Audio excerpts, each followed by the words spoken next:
கூடிய பெரும்பாலான மக்கள் கிட்ட இந்த பிருகு நந்தி நாடிங்கிற அடைமொழி பெயர்கள் தெரிந்திருக்கும். அவங்கவுங்களுக்கு தெரிஞ்ச நாலேஜ் அடிப்படையில அந்த பலன்களா பார்த்துட்டு இருப்பாங்க. இந்த பெயர் வரக்கான காரணம் முதல்ல நம்ம பாக்குறாங்க. இந்த நாடி அப்படிங்கிற அடிப்படை கட்டமைப்புல நிறைய முன்னோர்கள் உழைச்சிருக்காங்க. அது நம்ம தமிழ்நாட்டுல சொல்லவே வேண்டியதில்லை. நிறைய அகஸ்திய நாடி, சதாசிவ நாடி, கௌஷிக நாடி, வசிஷ்ட நாடின்னு பல்வேறு பெயர்கள்ல நாடிகள் இருக்கு. சரஸ்வதி மஹால்ல இருக்கு, வைத்தீஸ்வர் கோயில் இருக்கு. எல்லா ஊர்கள்லயும் பெரியவங்ககிட்ட அந்த நாடி இருக்கு. அந்த நாடியில ஓலைச்சுவடிகள் அடிப்படையில கைரேகை கொடுக்கப்பட்டாலோ ஒரு ஜாதகம் கொடுக்கப்பட்டா அதை அடிப்படையாக வச்சு அந்த நாடியில ஜாதக பலன் பார்க்கறது ஒரு பழங்காலமா, அது எத்தனை காலகட்டங்கள் இருக்குன்னு யாராலையும் இன்னும் அதுக்கு பெரிய வரலாற்று சான்றுகள் நம்ம கொண்டு போக முடியல சரியான வகையில. அந்த மாதிரி நம்ம ஃபாலோ பண்ணிட்டு இருந்தாங்க. அதைய நீண்ட ஆய்வுகளா நம்ம ஆர்ஜி ராவ் அவர்கள் ஆய்வு செய்யறாரு. இது எப்படி பலன்கள் சின்ன ரெக்வெஸ்ட், நீ லேப்டாப்புக்கு உங்களுக்குமான டிஸ்டன்ஸ் அதிகமா இருக்குனால எக்கோ வருது, கொஞ்சம் க்ளோஸ் அப்ல வந்துக்கலாம். ஓகே ஓகே பேசுங்க, ப்ரொசீட் பண்ணலாம். ஆடியோ மியூட்ல இருக்கு. எப்படி அவரு இந்த மாதிரி பலன்கள் வருது அப்படின்னு அவர் ஆய்வு செய்ய தொடர்ந்து பயணிக்கிறார் ஆர்ஜி ராவ். ஆர்ஜி ராவ் ஆக்சுவலா அவங்க அப்பாவே ஒரு அஸ்ட்ராலஜர், அதுவும் கைரேகை ஜோதிடர். ரெண்டாவது அந்த காலகட்டங்கள்ல ஹரிகதை படிக்கிறதுக்குன்னு ஒரு சிறப்பு பெரியவங்க இருப்பாங்க. அந்த மாதிரி ஹரிகதை படிச்சவரு, சமஸ்கிருதம் தெரிந்த நாலேஜ் உள்ளவரு, ஜோதிடத்தை பத்தி தெரிஞ்சவரு, கைரேகையில அதிகமான நிபுணராக இருந்ததுனால அப்போ ஒரு தந்தைக்கு இருக்கக்கூடிய நாலேஜ் எப்பவுமே மகன்களுக்கு வரும். அது தொன்று தொட்ட பழக்க வழக்கங்களா தொடர்பு கொள்ளும். அப்படி இருக்கும்போது அவர் அப்பா கிட்ட இருந்து ஜோதிடத்தை அடிப்படையா கத்துக்கிறாரு, கைரேகை சில விஷயங்களை கத்துக்கிறாரு. ரெண்டாவது அவர் ஆக்சுவலா ஒரு ஸ்கூல் டீச்சருங்க. மைசூர்ல ஒரு சாம்ராஜ் நகருக்கு பக்கத்துல ஒரு ஸ்கூலுக்கு அவரு வர்றாரு. அப்படி வரும்பொழுது அவருக்கு அவர் எங்க போனாலும், எங்க வேலைக்கு போனாலும், எந்த இடத்துக்கு போனாலும் ஜோதிடத்தின் மீது ஒரு அதீதமான ஒரு தாக்கம் இருந்துட்டே இருந்துச்சு. அதை அடிப்படையாக வச்சு அவர் என்ன செஞ்சார் அப்படின்னா, அங்க இருக்கக்கூடிய சுத்தி இருக்கக்கூடிய அஸ்ட்ராலஜர்களை அப்படி பார்க்கும் பொழுது மைசூர்ல சீதாராம் அப்படிங்கிறவர்கிட்ட, நாடி படிச்சுட்டு இருக்கிறவர்கிட்ட போய் தினந்தோறும் தன்னுடைய காலை வகுப்புகள்லாம் முடித்து விட்டு மாலையில ஓய்வா இருக்கிற நேரத்துல போய் அவர்கிட்ட அமர்ந்து அவர் எப்படி ஜோதிடம் படிக்கிறாரு, அவர்கிட்ட எப்படி ஜோதிடம் கேட்கிறாங்க, நாடி ஜோதிடம் எப்படி படிக்கிறாங்க, எப்படி கேட்கிறாங்க, பல்வேறு கேட்டுட்டே வரும் பொழுது அவருக்கு ஒரு பெரிய புரிதல் என்ன தோணுது அப்படின்னா, ஏதோ ஒரு உண்மை இருக்கு, ஜோதிட பலன் சொல்றதுல ஏதோ ஒரு உண்மை இருக்கு அப்படிங்கிறதுல ஒரு புரிதல் அடிப்படையா வச்சுக்கிட்டு திரும்பவும் ஜோதிடத்தை பத்தி நிறைய கத்துக்கிறாரு. ஜோதிட பலன்கள் சம்பந்தமா நிறைய தேடல்களை வச்சுக்கிட்டே இருக்கிறார். இப்படி இருக்கிற காலகட்டங்கள்ல அவர் தமிழ்நாட்டுக்கு டிராவல் பண்றாரு. அதுவும் கிருஷ்ணகிரியில வேலூர் அப்படிங்கிற ஊர்ல டிராவல் பண்றாரு. சென்னையில நம்மளுடைய லைப்ரரி, கன்னிமாரார் லைப்ரரியில ஃபாலோ பண்றாரு. இப்படி எல்லாம் அவருக்கு தேடல் அதிகமாகும் பொழுது, அது மட்டும் இல்லாம வட இந்தியாவில போய் பஞ்சாப் அந்த மாதிரி ஸ்தலங்கள்லயும் நாடியை பத்தி தேடுறாரு. அப்படி தேடிட்டு வரக்கூடிய விஷயங்கள்ல சில நாடுகள் எல்லாத்தையும் தொகுத்து தனக்கு தெரிந்தவர்கிட்ட எல்லாம் பலன்களை பார்க்க ஆரம்பிக்கிறார். அப்படி பார்க்க ஆரம்பிக்கும் பொழுது அவருக்கு ஒரு விதமான சந்தோஷமான நிகழ்வும், ஒரு சில பலன்கள் கிரக சேர்க்கைகள் அடிப்படையிலும் அந்த கிரகங்கள் கோச்சாரத்தில் நகர்வதன் மூலம் பலன்கள் மாறுறத அவர் உணர்றார். இதை அடிப்படையா வச்சுக்கிட்டு என்ன செய்யறாரு அப்படின்னா, அவர் பிருகு நாடியிலிருந்து சில போர்ஷன் எடுத்துக்கிறார். அது வட இந்தியாவில் இருக்கக்கூடிய பஞ்சாப்ல, இன்னைக்கும் பஞ்சாப்ல வட இந்தியாவில ஜலந்தர்ங்கிற ஊர்ல அந்த பிருகு நாடிகளுடைய ஃபாலோ பண்றவங்க, அதாவது ஒரிஜினலா இன்னைக்கு பார்த்துட்டு இருக்கிறவங்க இருக்காங்க. அதே மாதிரி தமிழ்நாட்டுல என்ன பண்றாரு, நந்தி நாடி மட்டும் எடுக்கிறாரு. அது இல்லாம நிறைய நாடிய ரிசர்ச் பண்ணாலும் 7000 காண்டம்ங்கிற ஒரு நாடி பாக்குறாரு, சப்தரிஷி நாடி பாக்குறாரு. அது மாதிரி பல்வேறு நாடிகளை பார்த்தாலும் அவருக்கு பிடிச்சமான சில நந்தி நாடிங்கிற ஒரு நாடி இருக்கு. இன்னைக்கு நந்தி நாடிங்கிறது தமிழ்நாட்டுல நிறைய இடத்துல பாக்குறாங்க. அது கோவை டிஸ்ட்ரிக்ட்ல, நிறைய கோவை டிஸ்ட்ரிக்ட், என்ன ஈரோடு டிஸ்ட்ரிக்ட் பாத்தீங்கன்னா பெரியகாட்டுப்பாளையம் அப்படிங்கிற ஒரு ஊர் இருக்குங்க. அதாவது கோயம்புத்தூர், இன்னைக்கு திருப்பூர் டிஸ்ட்ரிக்ட் அது. அந்த பெரியகாட்டுப்பாளையத்துல தெய்வ சிகாமணி அப்படிங்கிறவர் தான் அந்த நாடியை வந்து நந்தி நாடி இன்னைக்கு அவருடைய மகன் சிதம்பரம் அப்படிங்கிறவரு பார்த்துட்டு இருக்கிறாரு. அந்த நாடியிலிருந்து சில விஷயங்களை தொகுத்து எடுத்துக்கிட்டு, மிருக நாடியிலிருந்து சில விஷயங்கள் சார்ட்ல இருந்து தொகுத்துட்டு இவரா ஒரு நேம ஃபார்ம் பண்றாரு. அதுக்கு பேரு தான் பிருகு நந்தி நாடின்னு பேர் பண்றாரு. அப்ப அதை நாடி அதுக்கப்புறம் தான் உலகம் பூராவும் இந்த நாடிங்கிற மெத்தேடு வந்து பரவ ஆரம்பிக்குது. அப்போ அவரு வந்து நேம் வர்றதுக்கான முதல் காரணமா இருந்தது நம்ம ஆர்ஜி ராவ் அவர்கள் தான். பெங்களூரை சேர்ந்த ஆர்ஜி ராவ் அவர்கள் தான். அவர் தான் மிருக நாடியில் இருக்கிற சில சார்ட்ஸ் எடுத்துக்கிட்டு, நந்தி நாடியில் இருக்கிற சில சார்ட்ஸ் எடுத்துக்கிட்டு, அதுல ஒரு மொத்தமா 500 சார்ட்டை தொகுக்கிறார்.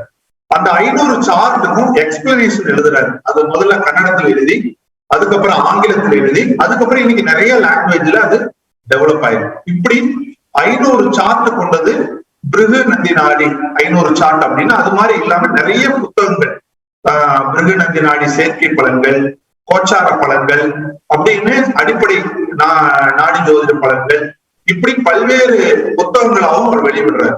அப்ப இது வெளியே விடுறதுக்கான காரணங்கள், அதுக்கு பேர் அடைமொழியாக வைத்திருக்கக்கூடிய பேர் வந்து பிருகு நந்தி நாடி.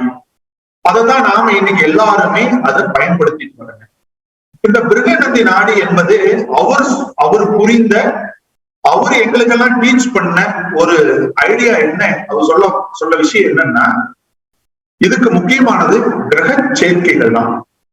இந்த கிரக சேர்க்கைகள் மூலம் தான் ஒரு பலன்களை உருவாக்கப்படுகிறது. அந்த ஒவ்வொரு கிரகங்களுக்கும் சில அடிப்படை காரகத்துவங்கள் இருக்கு. இப்போ சூரியனுக்குன்னா ஒரு சில தன்மைகள் இருக்கு, குருவுக்குன்னா ஒரு சில தன்மைகள் இருக்கு. இப்படி ஒவ்வொரு கிரகங்களுக்கும் சில தன்மைகள் இருக்கு. இந்த தன்மைகளை ஒன்றோடு ஒன்று இணையும் பொழுது புதிதாக ஒரு பலன்கள் உருவாகுது. சோ அதனால இது மெயினா இந்த நாடியில வந்து பாத்தீங்கன்னா கிரக சேர்க்கைகள் தான் மேஜரானது.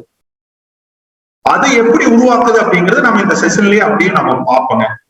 அதுல இல்லாம இந்த கிரக சேர்க்கைகளோட பலன்களை தீர்மானிச்சுட்டு இதுக்கான சம்பவ கால நிர்ணயங்கள், அதை என்ன பண்றாங்க, கோச்சாரத்துல குருவோட சுழற்சி 12 ஆண்டுகளுக்கு ஒரு முறை ஒரு சுழற்சியாகவும், சனியோட சுழற்சி 30 ஆண்டுகளுக்கு ஒரு முறை ஒரு சுழற்சியாகவும், ராகு கேதுகளுடைய ஒரு சுழற்சி 18 ஆண்டுகளுக்கு ஒரு முறை, இதையெல்லாம் அடிப்படையாக வைத்துக் கொண்டு ஒரு மனிதனோட வாழ்க்கையில என்னென்ன மாதிரியான சம்பவங்கள் நடக்கும், அவர் தந்தையோட எப்படி இருப்பாரு, மகனோட எப்படி இருப்பாரு, பொருளாதாரத்தை எப்படி சேர்ப்பாரு, திருமண வாழ்க்கை எப்படி இருக்கும், குழந்தைகள் எப்படி இருக்கும், அவருடைய குணாதிசயங்கள் எப்படி இருக்கும், அவருடைய ஆயுள்கள் எப்படி இருக்கும், இப்படிங்கிறத அந்த கிரக பிறந்த கால ஜாதகத்தில் இருக்கிற கிரகத்தோட கோச்சார கிரகங்கள் தொடர்பு கொள்றதை அடிப்படையாக வைத்துக் கொண்டு பலன்களை தீர்மானிக்க வேண்டும். இதுதான் அவர் சொல்லி வச்சிருக்கக்கூடிய மேஜர் கீ, மேஜர் கான்செப்ட். அதான் இன்னைக்கு நாம ஒவ்வொருத்தரும் ஒவ்வொரு விதமான சில டெவலப்மெண்ட்டை நம்ம ஃபாலோ பண்றோங்க. இப்போ அந்த பிருகு நந்தி நாடிய இன்னைக்கு நிறைய பேர் அதைய டெவலப் பண்ணி ஒவ்வொருத்தருடைய தன்னுடைய நாலேஜை ஒட்டி, இன்னைக்கு இருக்கிற கலாச்சாரத்தை ஒட்டி, இன்னைக்கு இருக்கிற மக்கள் தொகையினுடைய பெருக்கத்தின் அடிப்படையில அந்த பலன்களை வகுத்துட்டே வந்துட்டு இருக்கக்கூடிய சூழல்கள் இருக்குங்க. இப்ப நாம அந்த ஜெமினி ஜோதிடம் அதை நம்ம என்ன செஞ்சிருக்கிறோம், நம்ம அதை எப்படி எளிய முறையில பலன்கள் கொண்டு வர்றோம் அப்படிங்கிறத நம்ம உங்களுக்கு இந்த பதிவுகளை நம்ம லாங்கா பார்த்தோம்னாங்க. ஆக்சுவலா நாங்க வந்து இந்த ஜெமினி அறிமுகம் வந்து அவர் ஆல்ரெடி கொடுத்துட்டாரு. இருந்தாலும் நான் அதை ஒரு ஸ்டெப் சொல்லிட்டு அப்படியே உங்களோட ஜாயின் பண்ணி வந்துடுறேங்க. ஆக்சுவலா நாங்க வந்து ஒரு 3 பேர் சேர்ந்துதான் இந்த ஜெமினிங்கிற இதையே ஃபார்ம் பண்ணோம். நானும் ஆக்சுவலா இன்னொரு கோபாலகிருஷ்ணன், அவர் சூலூர்ல இருக்காரு, இன்னொருவர் வந்து காளிமுத்துன்னு சொல்லி 3 பேர் சேர்ந்துதான் ஜெமினி ஸ்கூல் ஆஃப் அஸ்ட்ராலஜி அப்படின்னு ஒண்ணு ஃபார்ம் பண்ணோம்.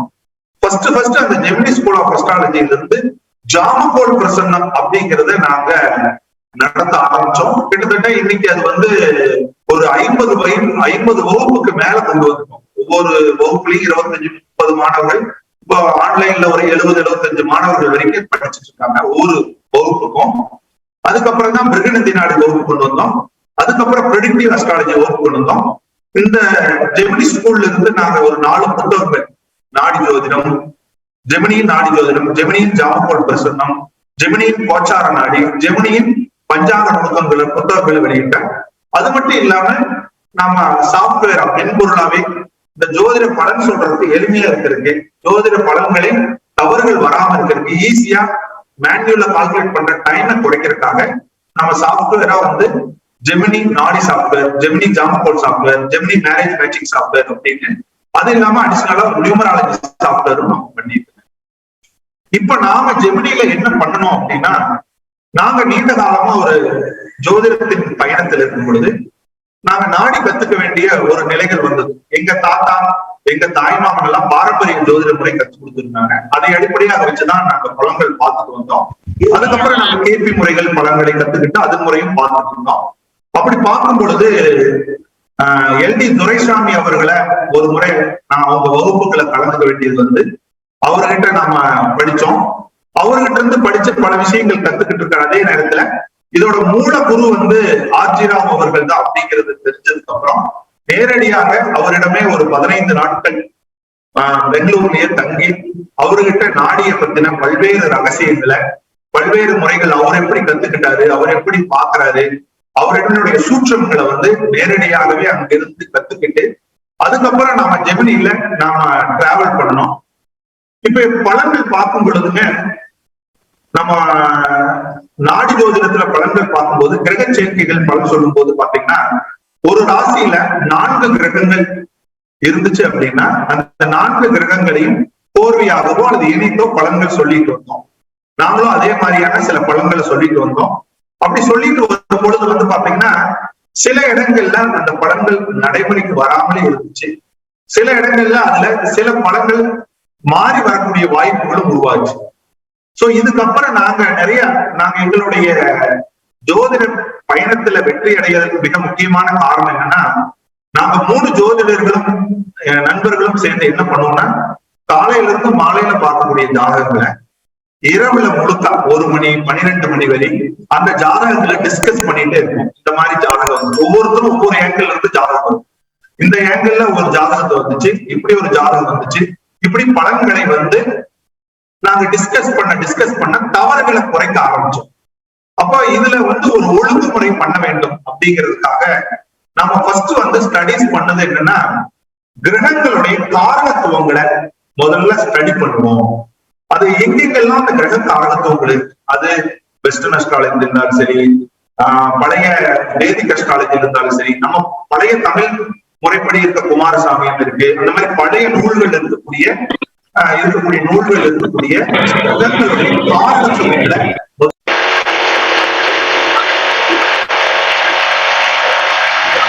ஐயாவது லூட்ல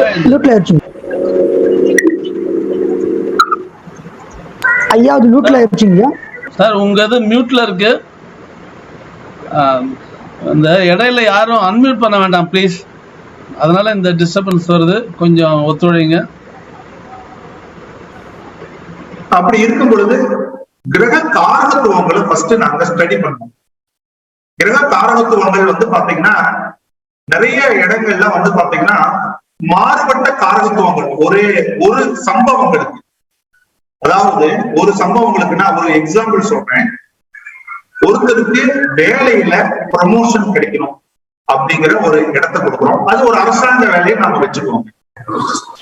அதுக்கு ஒரே ஒரு கிரகத்தை தான் நம்ம காரகத்துவம் தான் எடுத்து பயன்படுத்துவோம். அப்படி பயன்படுத்தும் போது சூரியனை தான் நாம ப்ரமோஷன் ஸ்டேட்டஸ் அப்படிங்கிறத நம்ம பயன்படுத்துவோம்.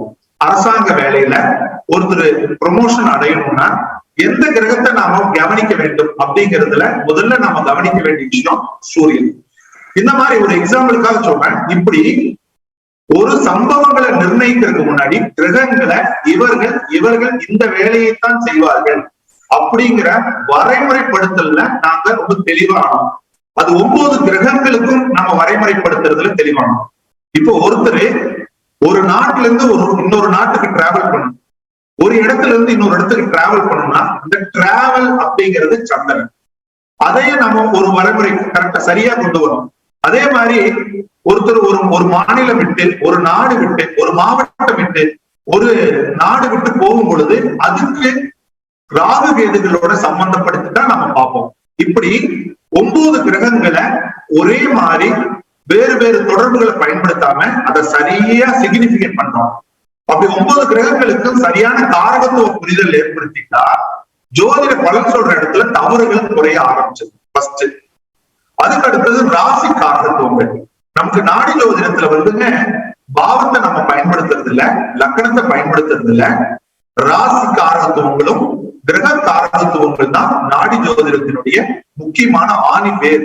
இதுல எங்க நாம கன்ஃபியூஸ் பண்ணிட்டாலும், இந்த காரகத்துவத்துக்கு பதிலா நம்ம மாத்தி காரகத்துவத்தை எடுத்துட்டாலும் இந்த இடத்துல நமக்கு பிரச்சனைகளை கொடுக்கும். அதனாலதான் 12 ராசிகள் இருக்கக்கூடிய அந்த ஒவ்வொரு ராசிக்கும் சில குணாதிசயங்கள் இருக்கு, சில நெருப்பு தத்துவங்கள் இருக்கு, சில ராசியினுடைய குணாதிசயங்கள் இருக்கு.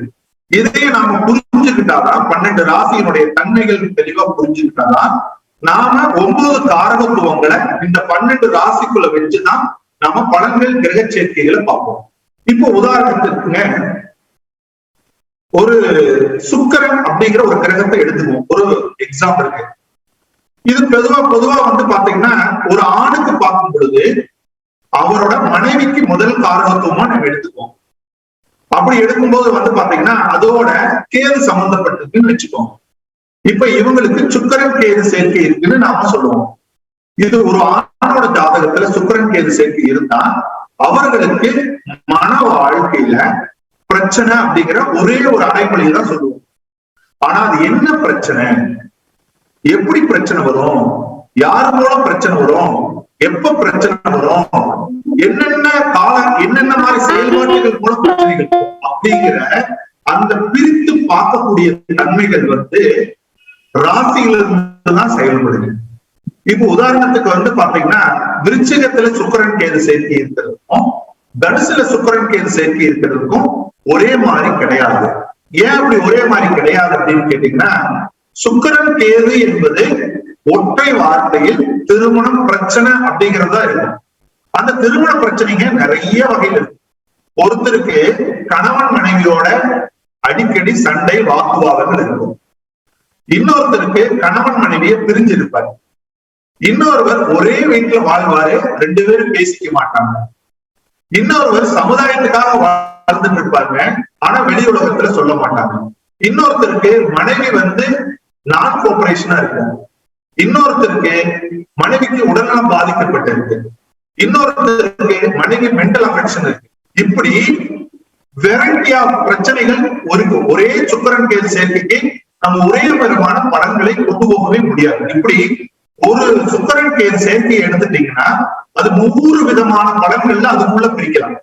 அந்த 100 விதமான பலன்களை பிரிக்கணும் அப்படின்னா அதுக்கு நமக்கு இம்பார்ட்டண்டா வேண்டியது 2 விஷயம் இம்பார்ட்டண்டா வேணும். என்ன 2 விஷயம் இம்பார்ட்டண்டா வேணும் அப்படின்னா இந்த ராசியினுடைய குவாலிட்டிஸ், 12 ராசியினுடைய தன்மைகள் நமக்கு தெளிவா தெரிஞ்சிருக்க வேண்டும். அது இல்லாம 9 கிரகங்களுடைய காரகத்துவ செயல்பாடுகள் தெரிஞ்சிருக்கும். இப்ப விருச்சிகத்தில் இருக்கிற செவ்வாய் கேது சேர்க்கைங்க அதீதமான கோபப்படுவது, சண்டை வருவது, வாக்குவாதங்கள் வருவது, அப்படியான ஒரு ஆரோக்கியமற்ற ஒரு வெளி உலகத்துக்கு தெரியக்கூடிய பிரச்சனைகள் அதிகமா ஆகும். அதுவே தனுசுல இருக்கக்கூடிய சுக்கிரன் கேது சேர்க்கைன்னா ஏன் அந்த இடத்துல வந்து பாத்தீங்கன்னா அங்க இருக்கக்கூடியவங்க வெளி உலகத்துல சண்டைகள் வெளியே தெரியாது, அவங்களுக்கு உள்ளுக்குள்ள சண்டை இருக்கும், கருத்து வேறுபாடுகள் இருக்கும், சமுதாயத்துக்காக வாழ்வாங்க, தனக்காக வாழ மாட்டாங்க. இப்படி 2 வித்தியாசமான ஒரு செயல்பாடுகள் இருக்கும். இந்த 2 வித்தியாசத்தை யாரு தர்றாங்க அப்படின்னு கேட்டீங்கன்னா விருச்சிகத்துக்கு அதிபதியா வர்றவரு செவ்வாய். அப்ப அங்க இருக்கக்கூடிய சுக்கிரன் கேது சேர்க்க அங்க இருக்கக்கூடிய சுக்கிரன் செவ்வாயா மாறி கேதுவும் செவ்வாயா மாறி செயல்படுறாரு. இந்த இடத்துல தனுசுல இருக்கக்கூடிய குரு தனுசுல இருக்கிற சுக்கிரன் குருவோட சுக்கிரனா இருக்கிறாரு, கேதுவும் குருவோட கேதுவும் மாறாரு. அப்ப அந்த இடத்துல அங்க குருங்கிற ஒரு ஆல்டர்னேட்டிவ் வேலை செய்யுது, விருச்சிகத்துல செவ்வாய்ங்கிற ஒரு ஆல்டர்னேட்டிவா வேலை செய்யுது. அப்ப இந்த இடத்துல பிரச்சனைங்கிற ஒற்றை வார்த்தையில் நடத்தினாம பிரச்சனை எந்த ராசியில் இருக்கோ அதுக்கு தகுந்த மாதிரி பலன்களை வேறுபடுத்தி நாம கொண்டு போறோம். அதனாலதான் செவ்வாய் வீட்டில் இருக்கக்கூடிய சுக்கிரன் கேது அதுவும் மேசத்துல இருக்கிற செவ்வாய்க்கு வேற மாதிரியும் விருச்சிகத்துல இருக்கிற செவ்வாய்க்கு வேற மாதிரி இருக்கும். ஏன் அப்படின்னா மேஷத்துல இருக்கிற செவ்வாய் கௌரவத்துக்காக வாழ வரும், ஆனா விருச்சிகத்தில் இருக்கிற செவ்வாய் கௌரவத்தை பத்தி அடிப்படையாக பேசாது. அந்த செவ்வாயோட குணத்தை முழுசா வெளிப்படுத்தும். அதுவே மீனத்தில் இருக்கிற குருவும் தனுசில் இருக்கிற குருவுக்கும் வித்தியாசப்படுத்தும். அது மாதிரி 12 ராசிகளுடைய 12 ராசியினுடைய தன்மைகள் அதை முழுமையா ஒருத்தர் தெரிஞ்சிருந்தால்தான் அதை அப்ளை பண்ண முடியும். தெரிஞ்சிருக்கலாம். பொதுவாகவே மேசம்னா சரம், ரிஷபம்னா ஸ்திரம், மிதுனம்னா உபயம், மேசம்னா நெருப்பு ராசி, இப்படி பொதுப்படையா தெரிஞ்சு வச்சிருக்கும். ஆனா அதை எப்படி அப்ளை பண்றது, அந்த இடத்துக்கு எப்படி யூஸ் பண்றது அப்படிங்கறத நிறைய பேருக்கு அதை சொல்லி தர்றதும் இல்லை. அதை நம்ம எடுக்கும் போது பொதுவான ஒரு அர்த்தத்தோட எடுத்து கொள்வோம். இப்ப உதாரணத்துக்கு உபயத்துல பாத்தீங்கன்னா தனுசு உபயமா வருது. அந்த இடம் குருவோட வீடா வரும்.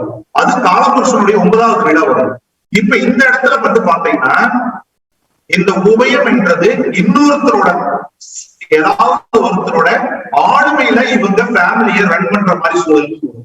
ஆனா விருச்சகம் என்பது ஸ்திர தன்மையை குறிக்கும், நிரந்தர தன்மையை குறிக்கும், செவ்வாயோட வீட்டை குறிக்கும், 8ஆம் பாவத்தோட தன்மையை இங்க வேலை செய்யும். காலபுருஷனுடைய 8ஆம் பாவத்தோட தன்மையை. அப்ப இந்த இடத்துல இன்னொருத்தரோட ஆளுமைக்கு இங்க கட்டுப்படாது. இண்டிவிஜுவலா செயல்பட விரும்புவாங்க. தனித்து முடிவெடுக்கக்கூடிய வாய்ப்பு.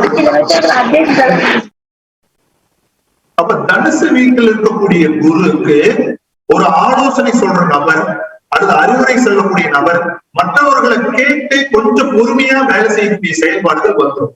ஆனா அதுவே விருச்சிகத்துல பாத்தீங்கன்னா யாரோட பேச்சையும் கேட்காம, யாருடைய செயல்பாட்டுக்குள்ள இணங்காம, தனக்கு தெரிந்த விஷயத்த ஆக்ரோஷமாகவும் வெளிப்படுத்துறதுனால இந்த விருச்சிகத்தில் இருக்கிற செவ்வாய்க்கேது அது பிரச்சனையில கொண்டு போய் முடிகிறது.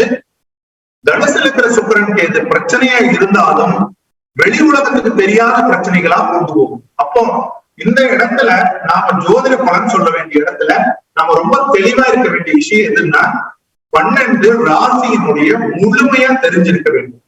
அதுக்கு அடுத்தது 9 கிரகங்களுடைய தாக்கங்களை நம்ம தெரிஞ்சிருக்கணும். இப்ப இதே சுக்கிரன் கேதுக்கு எடுத்துக்கோங்க. இப்ப வெறுமனே எந்த ஜாதகத்திலையும் வெறும் சுக்கிரன் கேது சேர்ந்திருக்காரு. அடிஷனலா இன்னொரு கிரக சேர்க்கைகள் இருக்கு. இப்போ உதாரணத்துக்கு சுக்கிரன் கேதோட குரு சேர்ந்திருக்கலாம், சூரியன் சேர்ந்திருக்கலாம், சனி சேர்ந்திருக்கலாம், செவ்வாய் சேர்ந்திருக்கலாம். அதே மாதிரி விருச்சிகத்துல இருக்கிற இதுக்கு இந்த மாதிரி சேர்ந்திருக்கலாம். தனுசுல இருக்கக்கூடிய சுக்கிரனுக்கும் இதே மாதிரி சேர்ந்திருக்கலாம். இப்படி சேர்ந்திருக்கும் பொழுது அந்த கிரகத்தோட தாக்கத்துக்கு தகுந்த மாதிரி அந்த சம்பவங்கள் மாறும். இப்போ உதாரணத்துக்கு விருச்சிகத்துல ஒரு செவ்வாய் சுக்கிரன் கேது சேர்ந்திருக்குன்னு வச்சுக்கோங்க. இப்ப இந்த இடத்துல ஒரு புதன் சம்பந்தப்படுதுன்னு வச்சுக்கோங்க.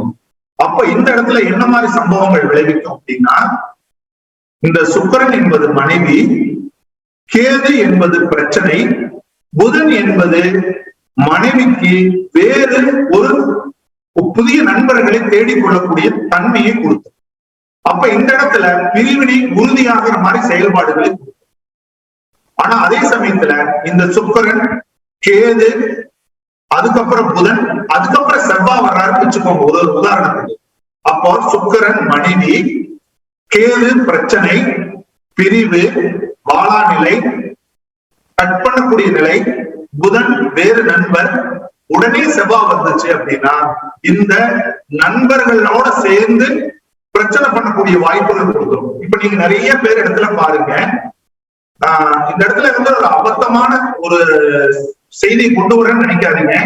இப்ப நிறைய இடத்துல மனைவி நண்பர்களோடு இணைந்து கணவனை கொண்டாரு அப்படிங்கிற வார்த்தைகள்லாம் வர்ற இடத்துல எல்லாம் பாத்தீங்கன்னா இந்த செவ்வாய்ங்கிற சூழல்கள் உள்ள வரும். சுக்கிரன், கேது, புதன், செவ்வாய் இந்த மாதிரியான சில செயல்பாடுகள் வரும். இதுவே பாருங்க, குரு வீட்டில் இருக்கக்கூடிய சுக்கிரன் கேதுக்கு புதன் தொடர்பு இருந்துச்சு அப்படின்னா இங்கேயும் ஒரு நண்பன் கண்டிப்பா இருக்கும். ஆனா அந்த நண்பரை அந்த பெண்மணி ரகசியமாக வைத்துக் கொள்ளக்கூடிய வாய்ப்பு. ஏன்னா குரு சமுதாயத்துக்கு வெளியில அவமானப்படுற மாதிரி செயல்பாடுகளை கொடுத்தாங்க. இப்ப அதுவே அங்க குரு சுக்கிரன் தனுசு வீட்டுல சுக்கிரன், கேது, புதன், சந்திரன் இருக்குதுன்னா கண்டிப்பா அங்க இருக்கக்கூடிய பெண்ணும் தன் கணவனை விட்டு வேறு ஒரு ஆணோட போகக்கூடிய வாய்ப்புகளை கொண்டு வந்து விட்டு. அப்ப இப்படி நமக்கு ஒரு கிரகத்துக்கு தகுந்த மாதிரி பலன்கள் மாறுது. ராசிக்கு தகுந்த மாதிரி பலன்கள் மாறும். இப்ப இந்த இடத்துல நம்ம இது வரைக்கும் நாம புரிஞ்சுக்கிட்ட விஷயம் என்னன்னா, நமக்கு கிரக காரகத்துவங்கள் முழுமையாகன்னா இன்னொரு விஷயத்துல எப்படி இது அழுத்தமா சொல்லணும்னா, நான் லாங் டிராவல்ல இருந்து ஒரு எக்ஸ்பீரியன்ஸ்ல சொல்றாங்க. 25 வருஷமா ஜாதகம் பாக்குறோம், கடந்த 20 வருஷமா ஜோதிடம் சொல்லி கொடுக்குறோம். மாணவர்கள் வந்து இந்த காரகத்துவங்கள் சொல்லி கொடுக்குற இடத்துல பாத்தீங்கன்னா லேசா தூக்கம் வரும், அசால்ட் இருக்கும். என்ன காரணத்தினால அசால்ட் இருக்கும்னா, நிறைய இடத்துல நான் புக்ல படிச்சிருக்கேன், சூரியன்னா என்னங்க அப்பாங்க, அரசாங்கங்க அப்படின்னு நினைச்சுக்கிறாங்க. அப்படி கிடையாதுங்க. அந்த அரசாங்கம் அப்பாவை எப்படி பயன்படுத்தணுங்கிற டெக்னாலஜி தெரிஞ்சா மட்டும்தான் ஒரு முழுமையான ஜோதிடராகக்கூடிய வாய்ப்பு. அதனாலதான் இந்த இடத்துல கிரக காரகத்துவங்கள், ராசி காரகத்துவங்கள் மிக மிக நாடி ஜோதிடத்துக்கு இன்றியாங்க. இந்த ரெண்டு விஷயம் ஒருத்தருக்கு நல்ல நாலேஜ் இருந்தா அப்ளிகேஷனை அழகா கொண்டு போய் நாடி ஜோதிடத்தை சொல்ல முடியும். இப்ப இந்த அளவுக்கு நாங்க ஜெமினி ஜாதகத்தை, இந்த கிரக சேர்க்கை, இந்த ராசி காரகத்துவங்கள், கிரக காரகத்துவங்கள் நம்மளுடைய புத்தகங்களையும் நம்ம இது வரைக்கும் நடத்துற பாடங்களையும் அந்த மாதிரிதான் ஒரு கிளாரிட்டியோட நம்ம அந்த பாடத்தை நம்ம நடத்திட்டு இருந்திருக்கிறோம். இப்ப அடுத்தது, இப்ப நமக்கு தேவையானது கிரக காரகத்துவங்கள், ராசி காரகத்துவங்கள்ல ரொம்ப தெளிவா இருக்குன்றது நம்ம பார்க்கணும். இப்ப அடுத்தது கிரக சேர்க்கைகள் அப்படிங்கறதா மேஜரா இருக்கக்கூடிய விஷயம். இந்த கிரக சேர்க்கைகள்ல வந்து பாத்தீங்கன்னா மெயினா வந்து ஒரே ராசியில 3 கிரகம் இருக்கு. நம்ம நாடி ஜோதிடத்துல கிரக சேர்க்கைகள் எடுத்துக்கிற விதம் என்னன்னா, ஒரு கிரகம் இருக்கிற வீட்டிலிருந்து அதற்கு 5வது வீட்டுல, அதற்கு 7வது வீட்டுல, அதற்கு 9வது வீட்டுல, அதுக்கு 2 12வது வீட்டுல, அதுக்கு 3 11வது வீட்டுல கிரகங்கள் இருந்துச்சு அப்படின்னா அதை கிரக சேர்க்கையாக எடுத்துக்கொள்றது நாடி ஜோதிடத்தினுடைய லாஜிக்ஸ். ஒரு எக்ஸாம்பிள் சொல்றேங்க. ஒரு மேஷத்துல செவ்வாய் இருக்கிறதா எடுத்துக்கோம். கான்பிடண்டா செவ்வாய்க்கு நம்ம பலன்களை பார்க்கணும். அப்படி செவ்வாய்க்கு பலன்கள் பார்க்கும் பொழுது மேசத்துக்கு 2 12 வீடு, ரிஷபம் மீனத்துல கிரகங்கள் இருந்தாலும் எடுத்துக்குவோம். 5வது வீடு சிம்மத்தில் இருந்தாலும் எடுத்துக்குவோம். 7வது வீடு துலாத்தில் இருந்தாலும் எடுத்துக்குவோம். 11வது வீடு கும்பத்தில் இருந்தாலும் எடுத்துக்குவோம். அப்ப கிட்டத்தட்ட ஒரு கிரகத்துக்கு எத்தனை வீடு? மேசத்தில் இருக்கிற வீடு, ரிஷபத்தில் இருக்கிற வீடு, மீனத்தில் இருக்கிற வீட்டில் இருக்கிற கிரகம், மிதுனத்தில் இருக்கிற வீட்டுல கிரகம், துலாத்தில் இருக்கிற கிரகம், சிம்மத்தில் இருக்கிற கிரகம், கும்பத்தில் இருக்கிற கிரகம். அப்ப கிட்டத்தட்ட இங்க நமக்கு வந்து பாத்தீங்கன்னா ஒரு 7 வீடுகள் இருக்கக்கூடிய, அங்கே செவ்வாய்க்கு மட்டும் 7 வீட்டுல இருக்கிற கிரகங்களை செலக்ட் பண்ணி நம்ம சொல்லுவோம். அப்படி சொல்லும் போது சொன்னீங்கன்னா கண்டிப்பா எல்லா கிரகங்களுக்குமே ஏதாவது ஒரு கிரக கனெக்ஷன்ஸ் வரும். ஒண்ணுக்கு மட்டும் இல்ல, 2 3 கிரகங்கள் வரும், 4 5 கிரகங்கள் வரும். அப்படி வரும் பொழுது பலன்களை சொல்லுவதில் கண்டிப்பாக தடுமாற்றமும் தவறான பலன்கள் சொல்றது நாம பார்க்கணும். நாங்க அதுல நிறைய டிராவல் பண்ணி நிறைய தோத்து போய் நிறைய பலன்கள் ஏமாற்றதுக்கு அப்புறம் நாங்க எங்களுடைய ஜாதகம் பார்த்து பார்த்து பார்த்து பார்த்து அனுபவத்துல இதுதான் வேலை செய்யுது, இதுதான் கிரக சேர்க்கையா வருதுன்னு நாங்க அந்த கிரக சேர்க்கையை ஃபார்ம் பண்ணோம். எந்த மாதிரி ஃபார்ம் பண்ணிருக்கோம் அப்படின்னாங்க, இப்போ நேர்கதியில் இருக்கக்கூடிய கிரகங்களுக்கு உதாரணத்திற்கு மேசத்துல செவ்வாய் இருக்கிறார்னு எடுத்துட்டா, அவர் நேர்கதியில் இருக்கிறார், வக்கரம் இல்லாத நேர்கதியில் இருக்கிறார்னா அவருக்கு ஃபர்ஸ்ட் நாங்க எடுக்கிறது மேசம் 1வது வீடு, அடுத்தது 5வது வீடு, அதுக்கு அடுத்தது 7வது வீடு, அதுக்கு அடுத்தது 9வது வீடு. இந்த 4 வீடுகளை தான் நாம முதன்மையாக எடுத்துக்கொள்வோம். இந்த 4 வீடு, அதாவது 1 5 7 9வது வீடு, அதாவது ஒரு வீட்டுக்கு அந்த வீட்டுல இருக்கிற கிரகத்தை எடுத்துக்கிறோம். அதுக்கு திரிகோண வீடான 5 9 எடுத்துக்கிறோம், 3 வீடு. அது இல்லாம எதிர் வீட்டுல இருக்கிற பார்வையின் வழியாக 7வது வீட்டு பார்வை எடுத்துக்கிறோம், 4.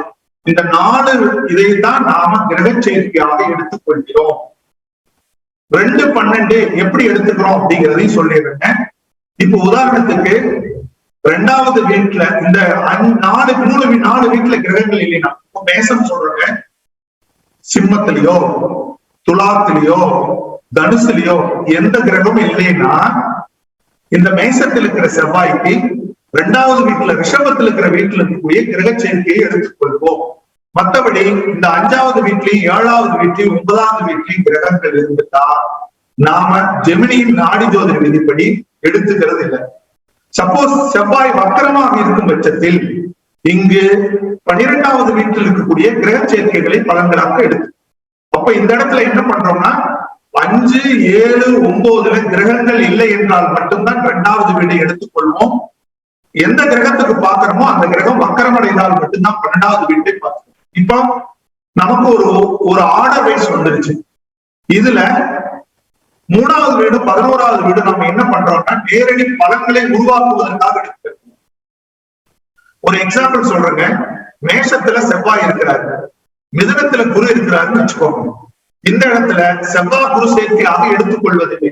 அதற்கு பதிலாக செவ்வாயின் பலன்களை கூட்டவோ குறைக்கவோ குருவுக்கு தகுதி இருக்கு. ஆனால் பலன்களை நிறுத்தவோ பலன்களை தொடர்ந்து நடத்தவோ குருவுக்கு வாய்ப்பில்லைங்கிற மாதிரிதான் நாம ஜெமினி நாடி ஜோதிடத்தில் எடுக்கிறோம். ஒரு கிரகத்திற்கு 3வது வீட்டிலும் 11வது வீட்டிலும் ஒரு கிரகங்கள் இருந்தால் அந்த கிரகத்திற்கான பலன்களை கொஞ்சம் அதிகப்படுத்தவோ அல்லது கொஞ்சம் குறைக்கவோ தான் வாய்ப்பு இருக்க முடிய பலன்களை உருவாக்குவதற்கோ பலன்களை நிறுத்துவதற்கான வாய்ப்புகள் கிடையாது. இப்படிதான் நம்ம பார்த்தோம். இந்த மெத்தேடு மட்டும் இல்லாம இப்போ உதாரணத்துக்கு நம்ம அடிப்படையிலேயே பார்த்துட்டாலும் மேஷத்துல செவ்வாய் வச்சு பார்த்தாலும் மேஷம் 1வது வீடு, சிம்மம் 5வது வீடு, துலாம் 7வது வீடு, தனுசு 9வது வீடு. இப்போ செவ்வாய் மேசத்தில் இருக்கிற செவ்வாய்க்கு சிம்மத்தில் இருக்கிற கோள், துலாத்தில் இருக்கிற கோள், தனுசில் இருக்கிற கோள்கள் கனெக்ட் ஆகும். நாடி விதிப்படி ஒரு கிரகத்துக்கு 5, 7, 9 இருக்கிற கிரகங்கள் சேர்க்கையாக எடுத்துக்கொள்ளணும்.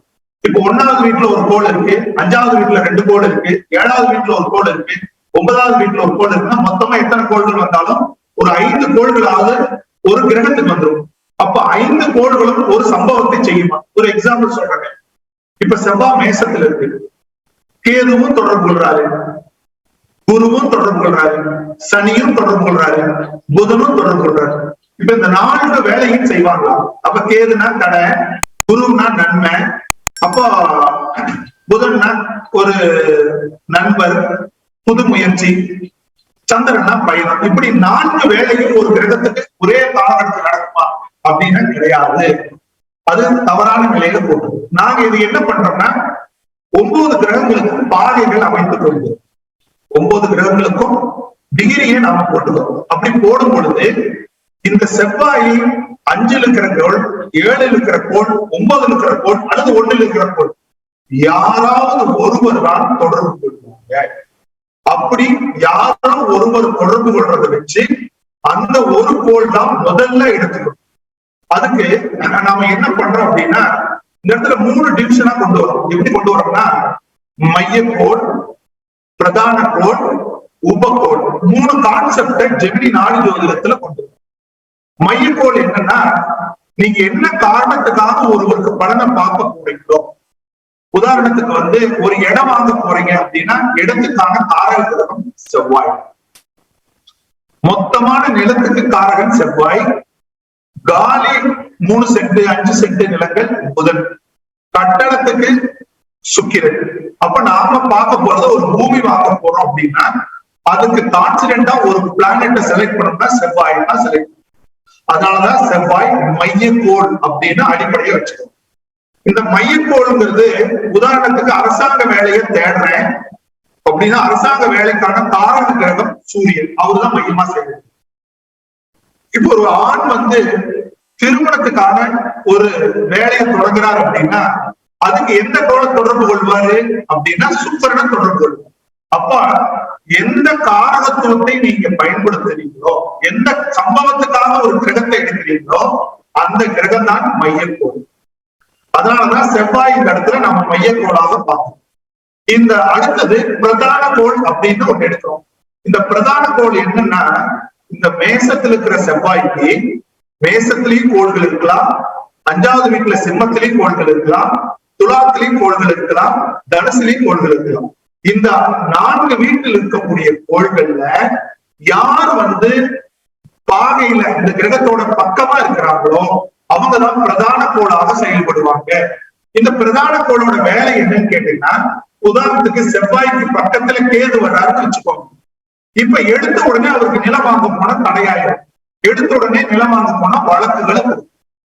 ஆனா அதுவே செவ்வாய்க்கு அப்புறம் குரு இருக்கிறாருன்னு வச்சுக்கோங்க, பிரதான கோளா செவ்வாய்க்கு அப்புறம் குரு வர்றாருன்னா இங்கு செவ்வாய் குரு வந்து நிலம் வாங்க வச்சிடும்.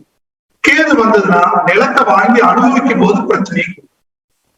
அப்ப இந்த இடத்துல அதுக்கப்புறம் அதை விட்டுலாங்கிற மனப்பாங்குக்குள்ள போயிடும். அப்போ இந்த இடத்துல இந்த பிரதான கோளா வரக்கூடிய கோள் தான் பலன்களை முழுமையாக தீர்மானிக்கும். இந்த பிரதான கோளுக்கு துணையாக, இணையாக, சப்போர்ட்டா இருக்கிற கோள்களுக்கு பேரு உபகோள்கள் என்று பேரு. அந்த இந்த மைய கோட்பாட்டை நம்ம தெளிவா புரிஞ்சுக்கிட்டீங்கன்னா நாடி ஜோதிடத்துல பலன் சொல்றது ரொம்ப ஈஸி.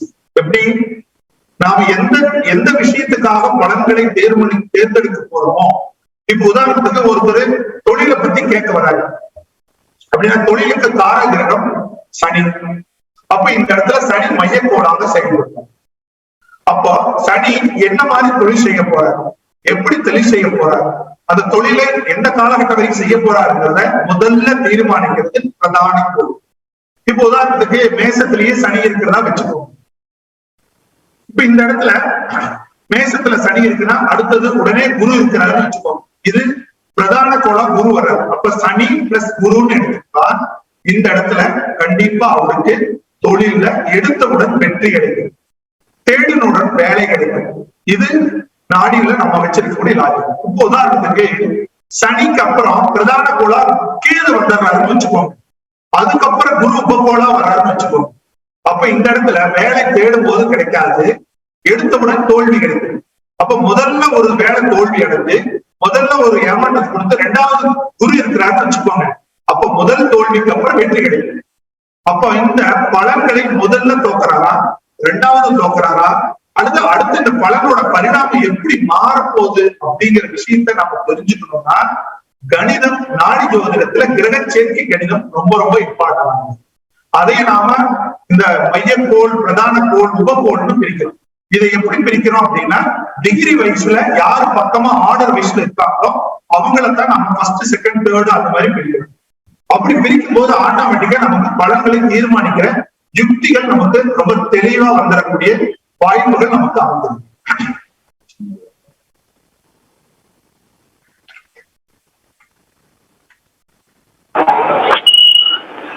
ஐயா மன்னிக்கணும் ஐயா, கொஞ்சம் சவுண்ட் கொஞ்சம் கூடுதலா இருந்தா நல்லா இருக்கும்னு நான் நினைக்கிறேங்க ஐயா.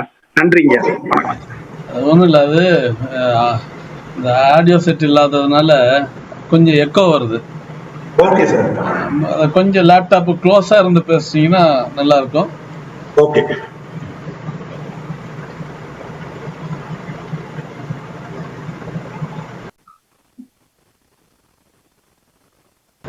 ப்ரொசீட் பண்ணலாம்.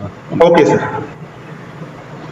அது மாதிரி வந்து பாத்தீங்கன்னா அந்த கிரக சேர்க்கைகளை உருவாக்குற இடம் தான் ரொம்ப பெரிய முக்கியமான விஷயம். நம்ம கிரக தாரகத்துவங்களை ஒழுங்குபடுத்துறதுல எவ்வளவு முக்கியம் இருக்கோ அதை விட ரொம்ப முக்கியம் கிரக சேர்க்கைகளை ஃபார்ம் பண்றது. அது இப்ப ஜெமினி நாடி ஜோதிடப்படி அப்படிதான் நாம இந்த 1, 5, 7, 9 வீட்டுல இருக்கிற கிரகங்களை ஆர்டர் வைஸ்ல சேஞ்ச் பண்றோம். அதுல மையக்கோளுங்கிறது எந்த காரகத்துவத்துக்காக நம்ம பார்க்க போறோமோ அது மையக்கோள். முதல்ல சேர்ற கோள் பிரதான கோள், 2வது, 3வது, 4வது சேர்ற எல்லா கோள்களையும் பிரதான கோளாக நாம கருதுறோம். இந்த பிரதான கோள்கள் வந்து உபகோள்களா கருதுறோம். இந்த உபகோள்கள் வந்து என்ன பண்ணா 2வது, 3வது நிலைகள் இருந்து பலன்களை கூட்டவோ குறைக்கவோ, பலன்களை மாற்றவோ, பலன்களுக்கு உபயோகமா இருந்து செயல்படுது. இது எல்லாம் நாம பார்த்துட்டு இருக்கிற பட்சத்துல இன்னொரு விஷயம் நம்ம இந்த கிரக சேர்க்கைகள் பாடத்துல ரொம்ப கவனிக்க வேண்டிய விஷயம் என்னன்னா, ராசி என்பது ஒரு கிரகத்துக்கு ராசி என்பது எத்தனை பாகை. இப்ப நமக்கு மேச ராசி என்பது 30 பாகை கொண்டது. அது மாதிரி 12 ராசிகளுக்கும் 30 பாகை அளவுகள் தான். இப்ப நாம பாக்குறோம், உதாரணத்துக்கு செவ்வாய் வந்து மேசத்துல ஃபர்ஸ்ட் டிகிரியில இருக்காருன்னு வச்சுக்கோங்க. அப்ப இவருக்கு வந்து பாத்தீங்கன்னா நம்ம 1, 5, 7, 9 எடுக்கிறது நம்ம எந்த பெரிய குழப்பங்கள் வராது. சப்போஸ் செவ்வாய் மேஷத்திலேயே ஒரு 28, 29வது டிகிரியில் இருக்கிறாருன்னு வச்சுக்கோங்க. அப்ப மேஷத்தினுடைய எட்ஜ் பாயிண்ட்டுக்குள்ள போயிடுறாரு. அப்போ இந்த இடத்துல நமக்கு கிரக சேர்க்கை எடுக்கிறதுல நிறைய பிரச்சனைகள் கொடுத்துரும். அப்போ இதுல இந்த 1.9 மட்டுமே எடுக்கிறதா அப்படிங்கிற கன்ஃபியூஸ் வந்துடும். அதுக்கு நாம ஜெமினில என்ன பண்ணிருக்கோம் அப்படின்னா, எந்த கிரகத்துக்கு நீங்க பலன்களை பார்க்க போறீங்களோ, உதாரணத்துக்கு வந்து நிலத்தை பார்க்க போறோம்னு வச்சுக்கோங்க. அப்ப அதுக்கு செவ்வாயோட காரகத்துவத்தை நாம எடுத்துக்கிறோம். இந்த செவ்வாய் வந்து மேஷத்துல ஒரு 28வது பாகையில் இருக்கிறான்னு வச்சுக்கிட்டீங்கன்னா, அதுக்கு 1வது ராசியை நாம எந்த வரைக்கும் எடுத்துக்கோம்னா, ரிஷபத்தினுடைய 28வது பாகை வரைக்கும் அது 1வது ராசியா எடுத்துக்கிறோம். ராசி என்பது இப்ப பொதுவா மேசம் என்பதை மறந்துவிட்டு செவ்வாயின் 1வது ராசியை நாம கால்குலேட் பண்ணணும். அது எங்கிருந்து எடுக்கிறோம்னா, மேசம் 28 பாகையிலிருந்து ரிஷபம் 28 பாகை வரைக்கும் இது 1வது வீடாக எடுத்துக்கொள்கிறோம். அதே மாதிரிதாங்க சிம்மத்துக்கு நாம பார்க்கும் பொழுது, சிம்மத்துல 28வது டிகிரியிலிருந்து கன்னி 28வது டிகிரி வரைக்கும் 5வது வீடா எடுத்துக்குவோம். 7வது வீட்டுக்கு துலாத்தில் 28 டிகிரியிலிருந்து விருச்சிகத்தின் 78வது டிகிரி வரைக்கும் 7வது வீடு எடுத்துக்குவோம்.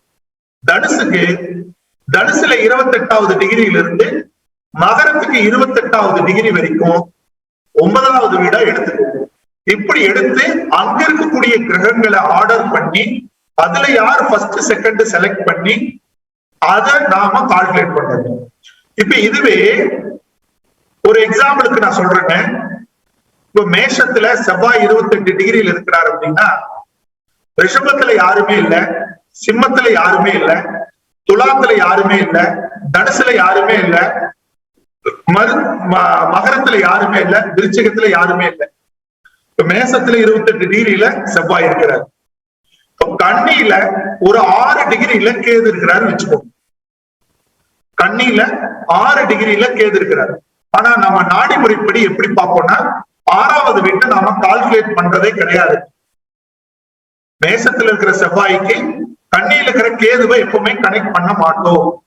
ஆனா நம்ம ஜெமினில இந்த ஒரு ஒரு ஒரு கிரகத்துக்கு ராசி எடுத்துக்கிறது 30 டிகிரி கால்குலேட் பண்றதுனால, இப்போ மேசத்தில் இருக்கிற அந்த 28 இருக்கிற செவ்வாய்க்கு கன்னியில் இருக்கிற கேது கிரக சேர்க்கையாகத்தான் நாம் கருதுவோம்.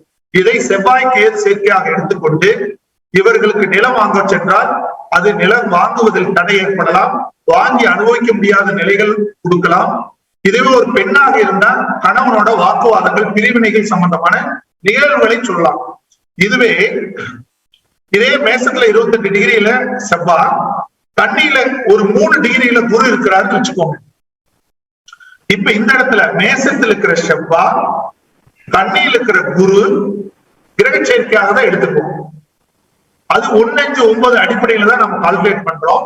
அப்படி எடுக்கும்போது செவ்வாய் குரு சேர்க்கையினால இவர் நிலம் வாங்க போனா நல்ல நிலம் கிடைக்கும், ஒரு பெண்ணா இருந்தா நல்ல கணவன் அமையுங்கிறத நம்ம கான்செப்டா எடுக்கிறோம்.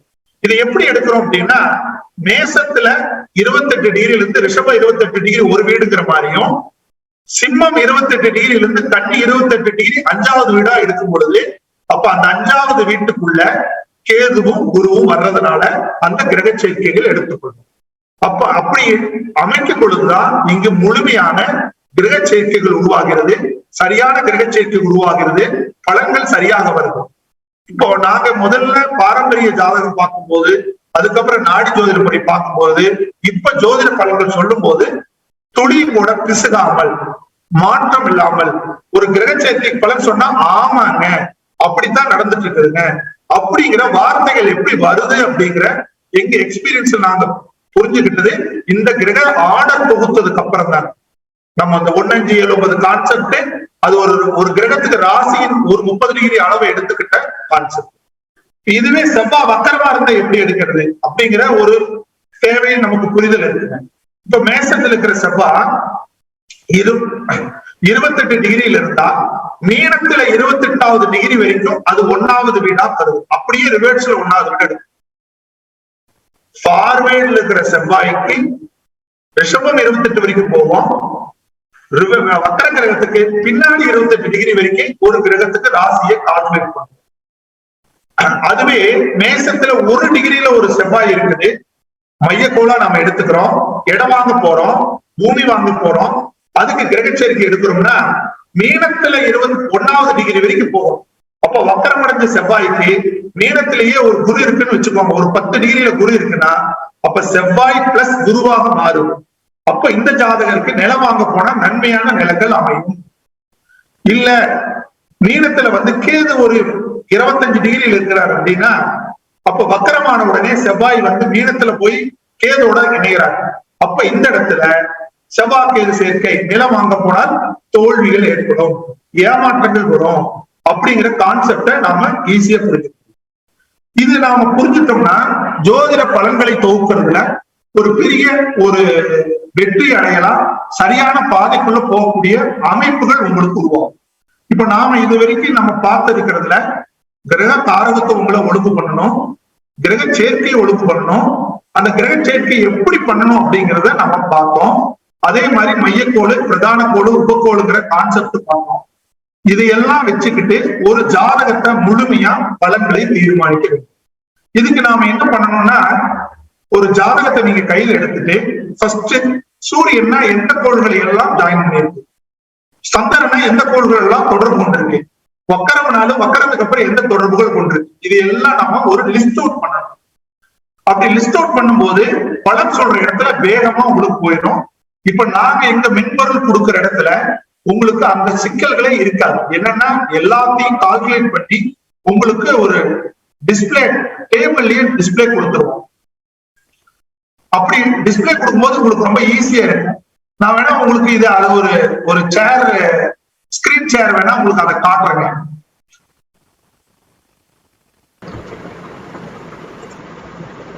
ஸ்கிரீன் ஷேர் பண்ணிருக்கேன் சார். பண்ணிடலாமா சார்? பண்ணலாமா.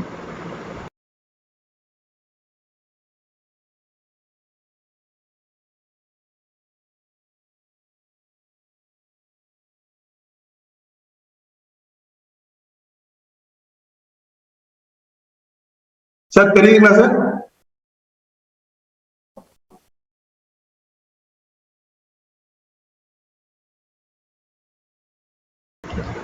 டிஸ்பிளே ஆகல.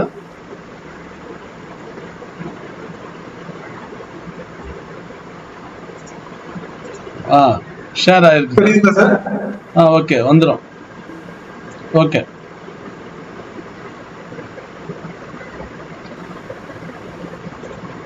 Okay sir. தெரியுங்களா சார் ஸ்கிரீன்?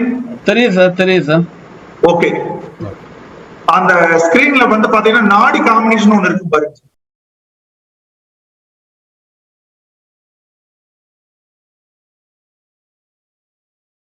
ஹலோ சார்,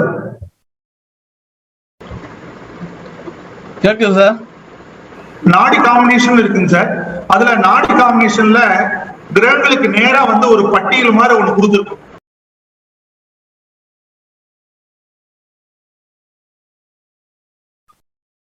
அந்த கிரகங்களுக்கு நேரா ஒரு பட்டியல் மாதிரி கொடுத்திருப்போம்.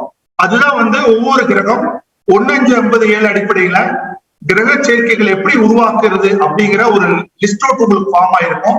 அது வக்கரமா இருந்தா எப்படி எடுத்துக்கணுங்கிற அந்த ஒரு டேபிளாவும் உங்களுக்கு வருங்க. Okay sir, screen sir close பண்ணிட்டு நம்ம சப்ஜெக்ட் வந்துடும்.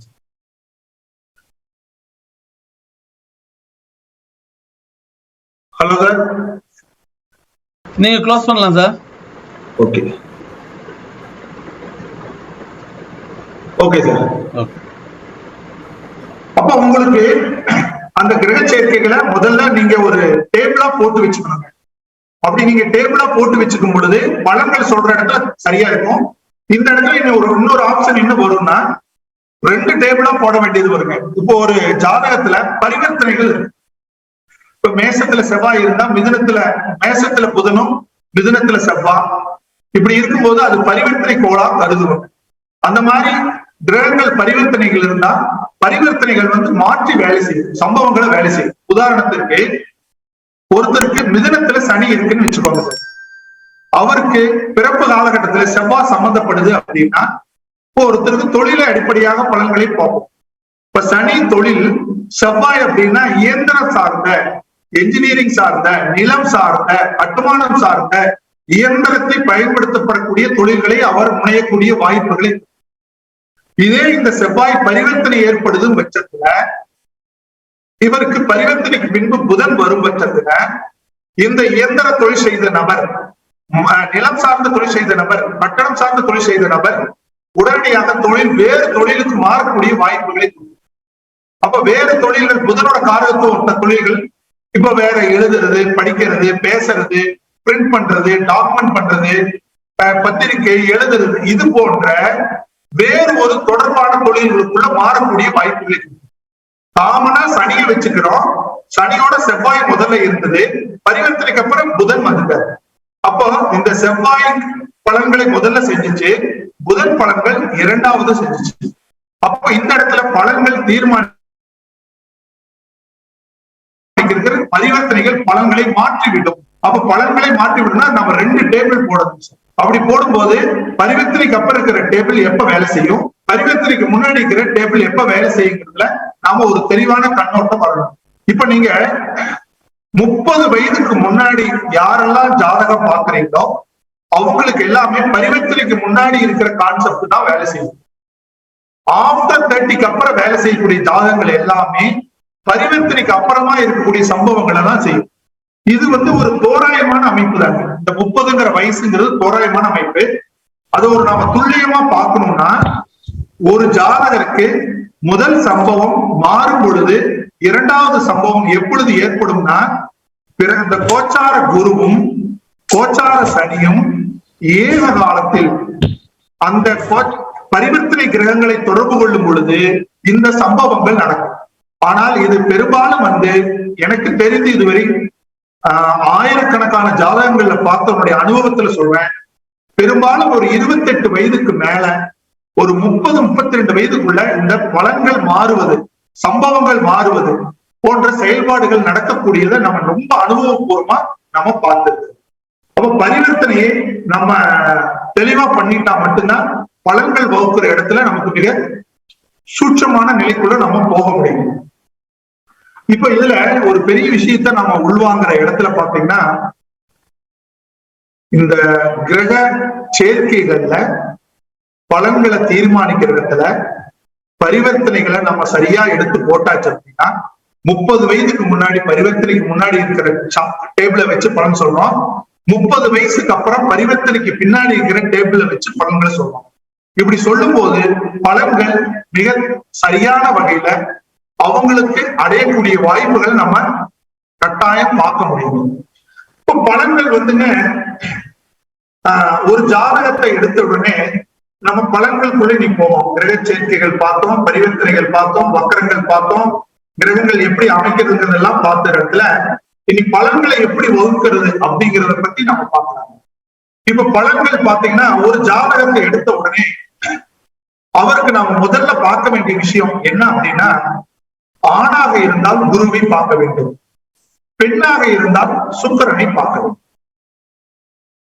அந்த குருவோட சேர்ந்த கோள்கள், சுக்கிரனோட சேர்ந்த கோள்கள் யார் என்னன்னு நம்ம லிஸ்ட் அவுட் பண்ணிட்டா நீங்க ஒரு முக்கியமான பலன்களை இந்த இடத்துல நீங்க தீர்மானிச்சிடலாம். ஒரு ஜாதகத்தோட தலையெழுத்த ஒரு பாதியை தீர்மானிச்சாங்க. ஏன் அப்படின்னு கேட்டீங்கன்னா, எவ்வளவு பெரிய மனிதன், எவ்வளவு பெரிய பேக்ரவுண்டு, எவ்வளவு பெரிய சூழல்கள் இருந்தாலும் தன்னுடைய கேரக்டர் தான் வாழ்க்கையை கடைசி வரைக்கும் கொண்டு போய் விடும். தன்னுடைய பிஹேவியரிசம் தான் தன்னுடைய வாழ்க்கையை கடைசி வரைக்கும் கொண்டு போய் விடும். அப்பா பெரிய கோடீஸ்வரரா இருக்கலாம், மனைவி மிகப்பெரிய சப்போர்ட்டரா இருக்கலாம், சகோதரன் மிகப்பெரிய சப்போர்ட்டரா இருக்கலாம், இன்னும் உனக்கு உதவி செய்யறதுக்கு 1000 பேர் இருக்கலாம். ஆனா அதை சரியா கையாளுறதுக்கான தகுதி இருக்கா, அதை சரியா கொண்டு போறதுக்கான நிலை இருக்காங்கிறத ஒரு ஆணோட ஜாதகத்துல குருவை வைத்துக் கொண்டும் ஒரு பெண்ணோட ஜாதகத்துல சுக்கிரனை வைத்துக் கொண்டு தீர்மானிக்கிறார். இப்போ குருவோடைங்க நீங்க நிறைய ஜாதகங்கள் பாத்தீங்கன்னா, குருவோட வெறு ராகு மட்டும் சேர்ந்திருக்குன்னு வச்சுக்கோங்க. இவர் குருங்கிறது பாரம்பரியத்தை குறிக்கும், நேட்டிவை குறிக்கும். அவர் எக்காரணத்தை கொண்டு பிறந்த ஊர்ல வாழ மாட்டார், சொந்த ஊர் நாட்டுல இருக்க மாட்டார், அல்லது சொந்த மாவட்டத்தில் இருக்க மாட்டார், அல்லது சொந்த மாநிலத்தில் இருக்க மாட்டார். இதை எப்படி பிரிக்கிறது அப்படிங்கிறது நாம ஏற்கனவே அந்த 12 ராசியினுடைய குணத்தை பொறுத்து சொன்னோம்ல, அதை அடிப்படையாக வச்சு நீண்ட தொலைவா, குறைந்த தொலைவா, பக்கமான மாவட்டமா, மாநிலமா, வேற நாடாங்கிறத அந்த ராசியின் தன்மையை வச்சு நம்ம பிரிச்சுக்கோம். இந்த குரு ராகு சேர்க்கை இருக்கக்கூடிய ஜாதகங்கள் நீங்க நிறைய பாருங்க. எந்த ஜாதகத்தில இருந்தாலும் அவங்க பாரம்பரிய சிந்தனையோட வாழ மாட்டாங்க. அப்பா, பாட்டன், கூட்டன், தாத்தன் செய்ததை செய்ய மாட்டாங்க. இவங்க இடம் மாறி வேறு நாடு, வேறு பிரதேசங்கள் போவாங்க. இவங்க பாரம்பரிய பழக்க வழக்கங்கள் இருக்கு பாருங்க. ஒரு குடும்பத்துக்கும் ஒரு பழக்கம், சம்பிரதாயம், ஒழுங்குமுறைகள் இதெல்லாம் இருக்கும். அதெல்லாம் நிச்சயம் ஃபாலோ பண்ண மாட்டாங்க. ரெண்டாவது, அவர்களுக்கு பயம் என்றே ஒன்று இருக்காது. எதை வேணாலும் துணிஞ்சு செய்யக்கூடிய தைரியம் இருக்கு. பாவ புண்ணியத்திற்கு அஞ்ச மாட்டாங்க. சாமி, பயம் என்ற சூழல்கள் அவங்களுக்கு இருக்காது. இந்த குரு ராகு சேர்க்கை இருக்கிறவங்க அவங்களோட குறிக்கோளை அடையிறத தவிர வேற எந்த சிந்தனையும் இருக்காது. தான் கொண்ட கொள்கையை நிறைவேறணும், தான் எடுத்த சப்ஜெக்டை கம்ப்ளீட் பண்ணணும், அது மட்டும்தான் அவங்க குறிக்கோளா கடைசி வரைக்கும் இருப்பாங்க.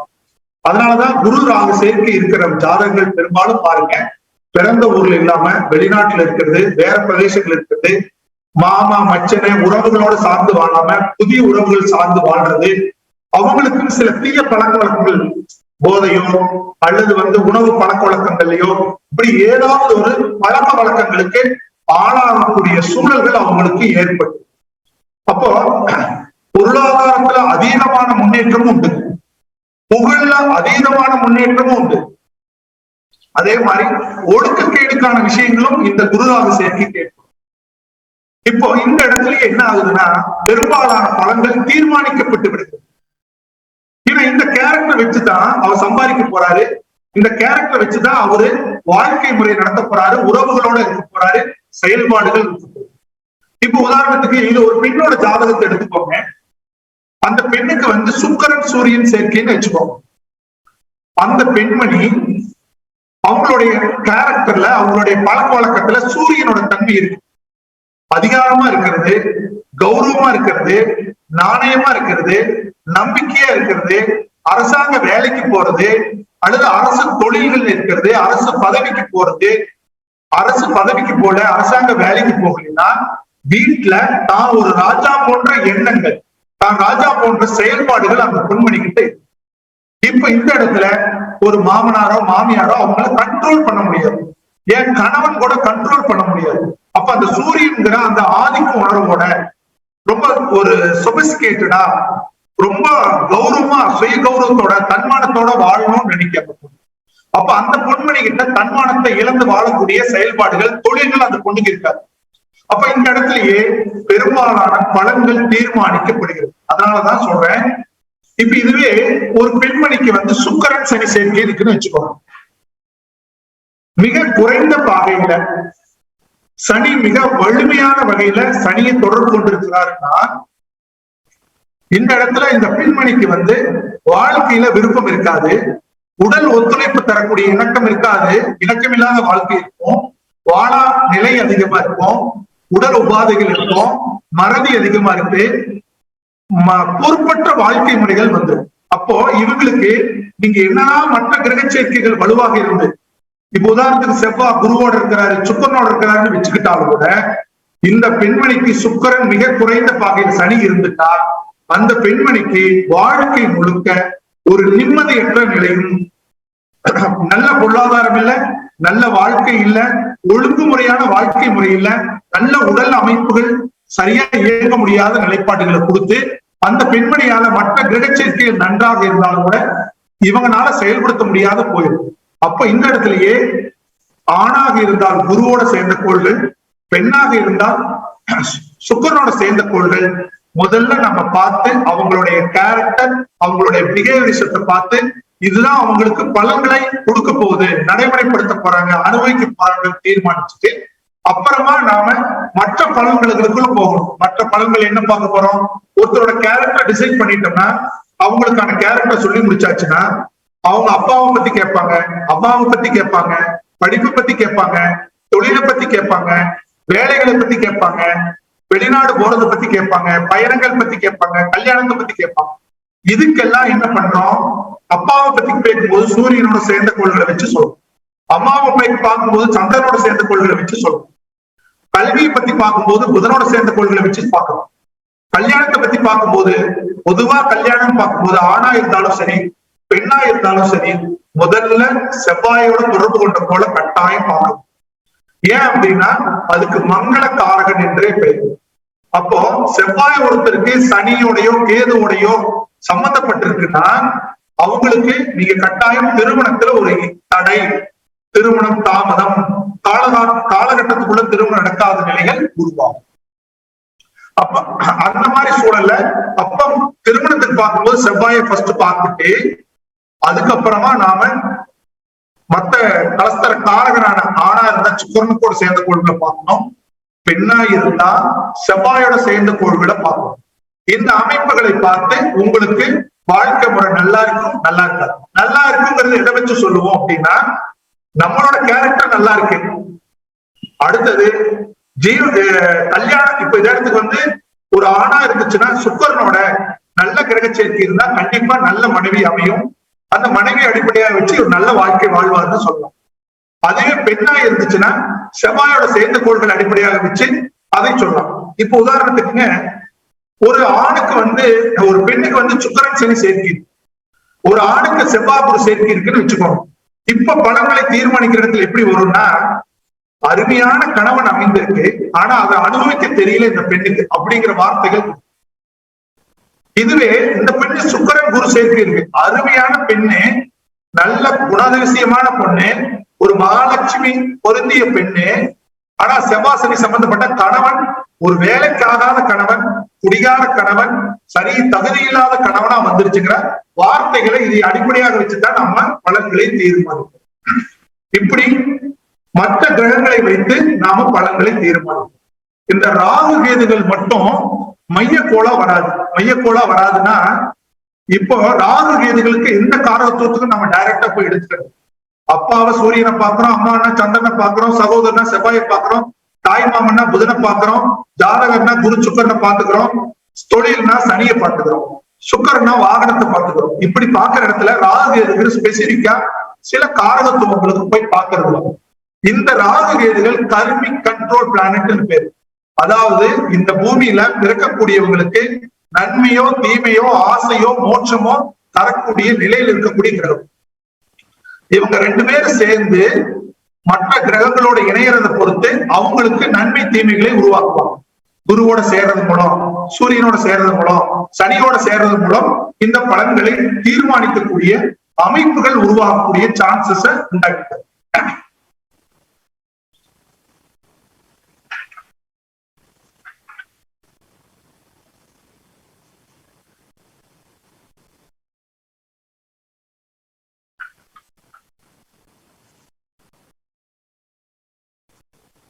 அப்ப ராகு கேதுகள் மையக்கோள்களா வரமாட்டாங்க, பிரதான கோளாகவோ உபகோளாகத்தான் வருவாங்க.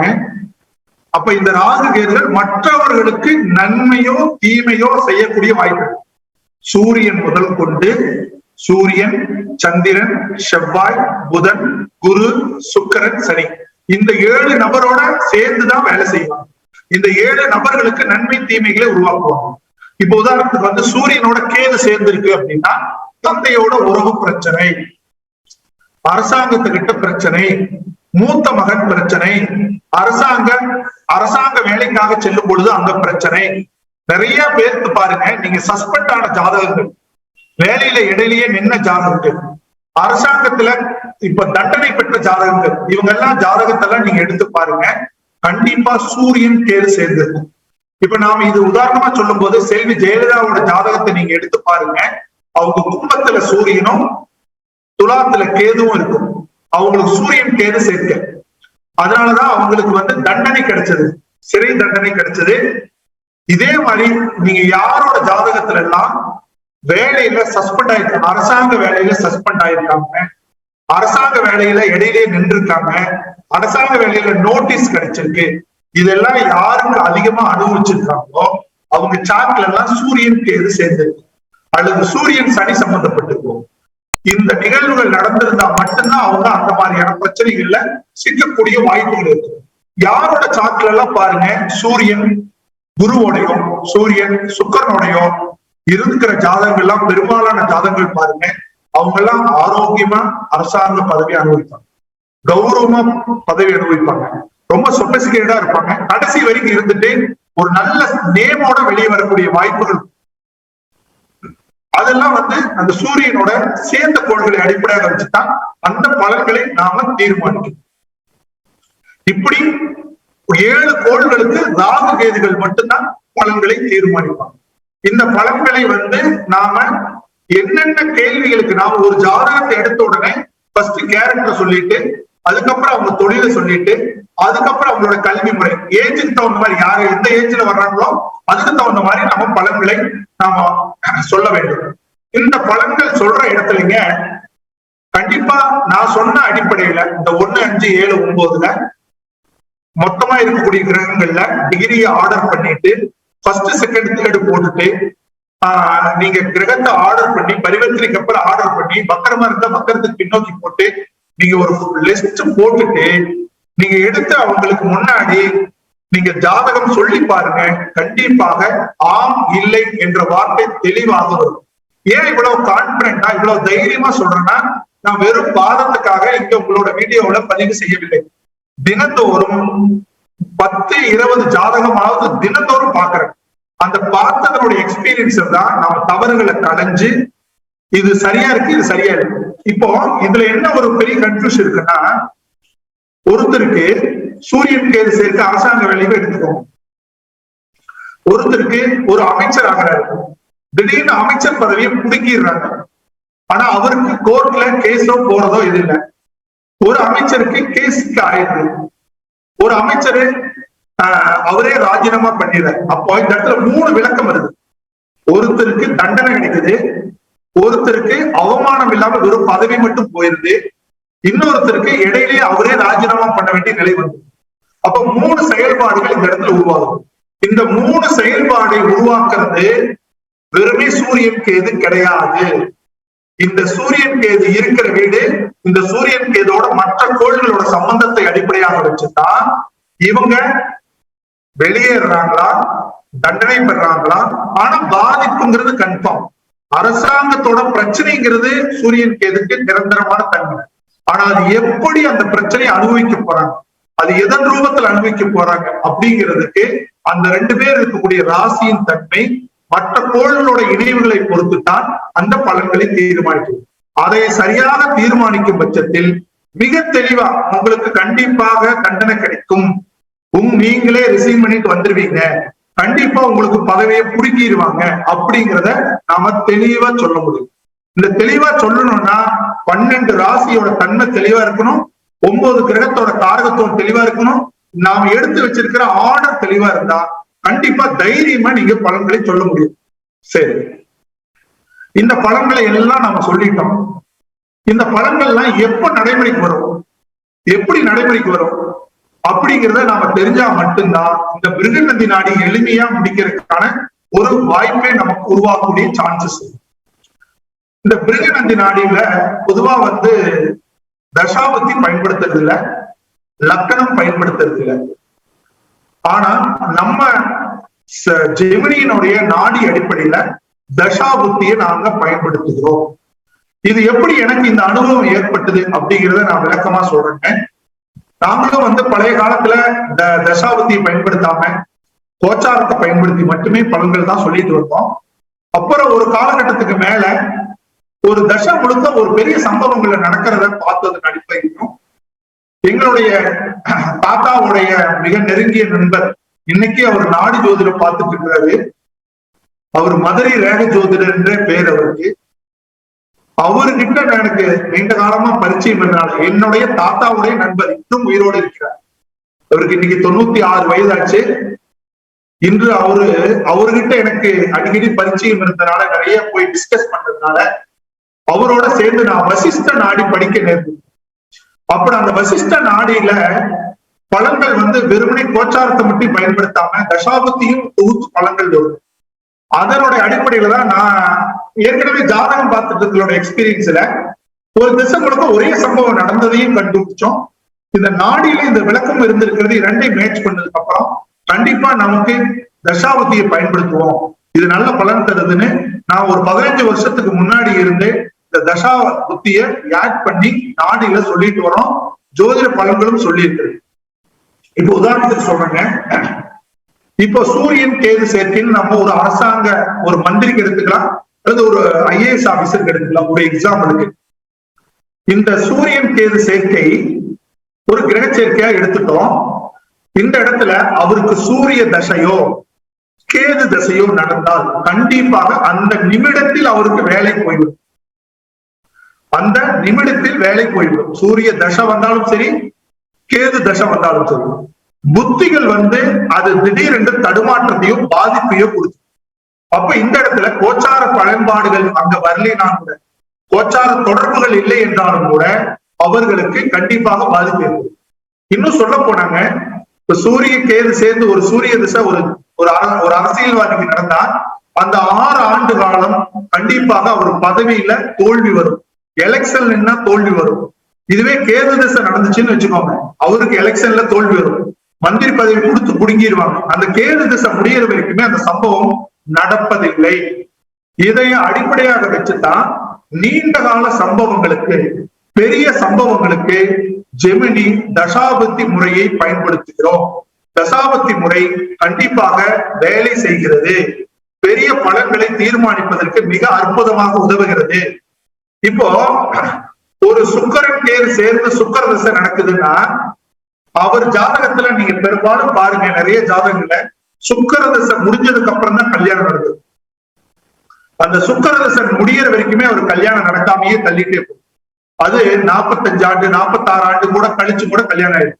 அப்ப அந்த காலகட்டம் ஏன் அப்படின்னா, என்னதான் குரு கோச்சாரத்துல வந்தாலும், என்னதான் சனி கோச்சாரத்துல வந்தாலும், திசை வலிமையாக கேதுவோடு தொடர்பு கொண்டிருப்பதால் அந்த திசை முழுக்க அந்த ஜாதகருக்கு மனைவி என்ற அந்தஸ்தை கொடுக்காமலே தடுத்து விடுகிறது.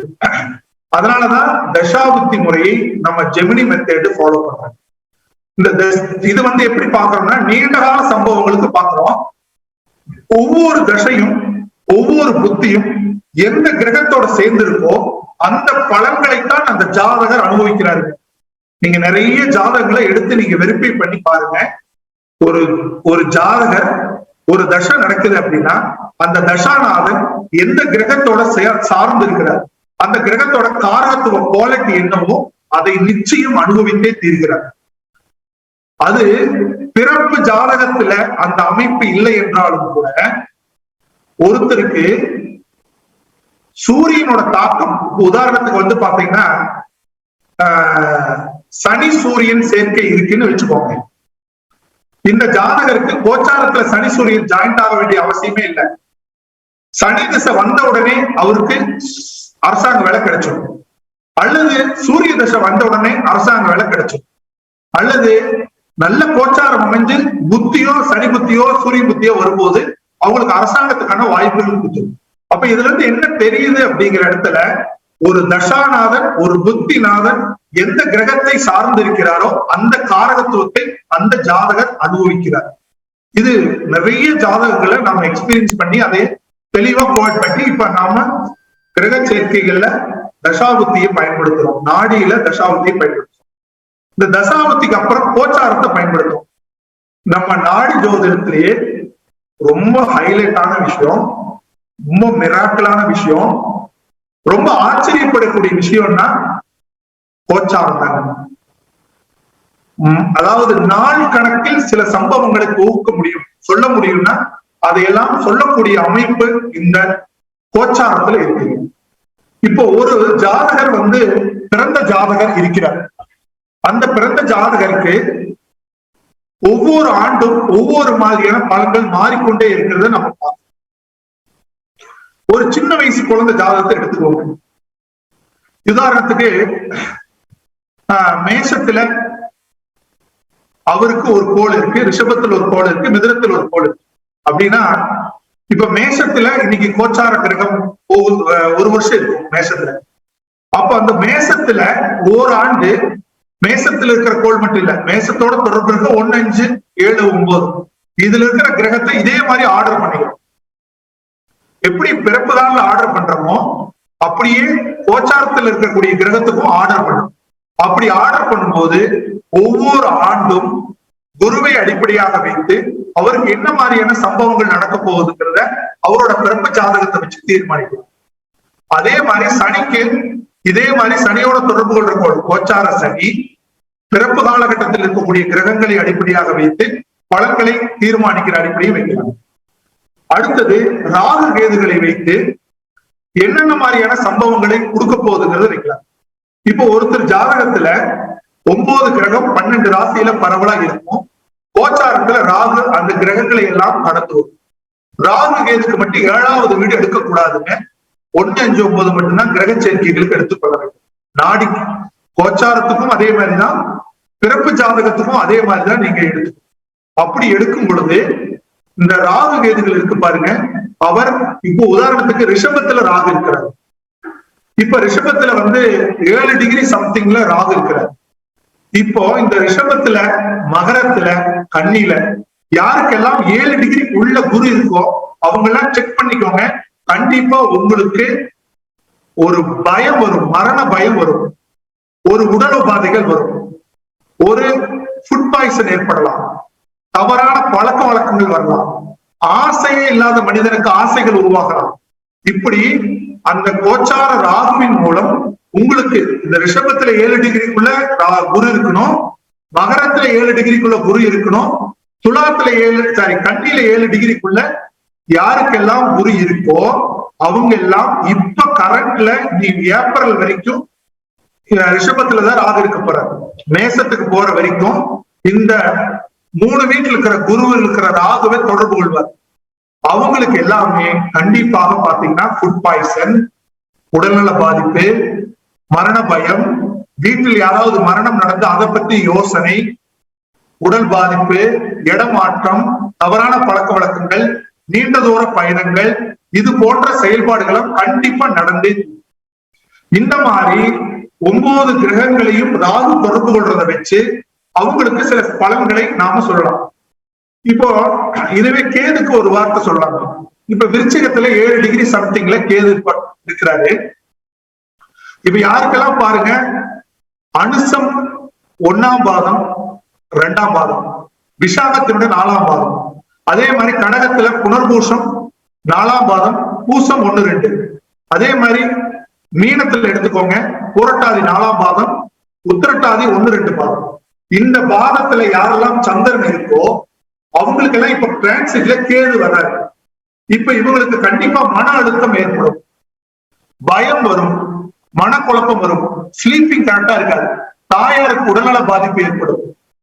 நாங்க இந்த ஸ்டடி பண்ணது இல்லைங்க, இந்த கோவிட் 2020 மார்ச்ல அலௌன்ஸ் பண்றாங்க இந்தியாவில.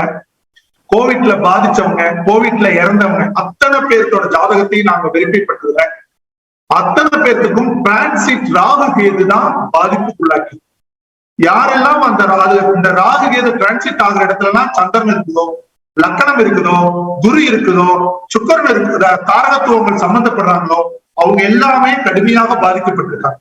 அது பிறப்பு காலகட்டத்தில் இருந்தா அவங்களுக்கு டெத்து கூட நடந்திருக்கிறத நம்ம அனுபவத்துல பார்க்க முடியும்.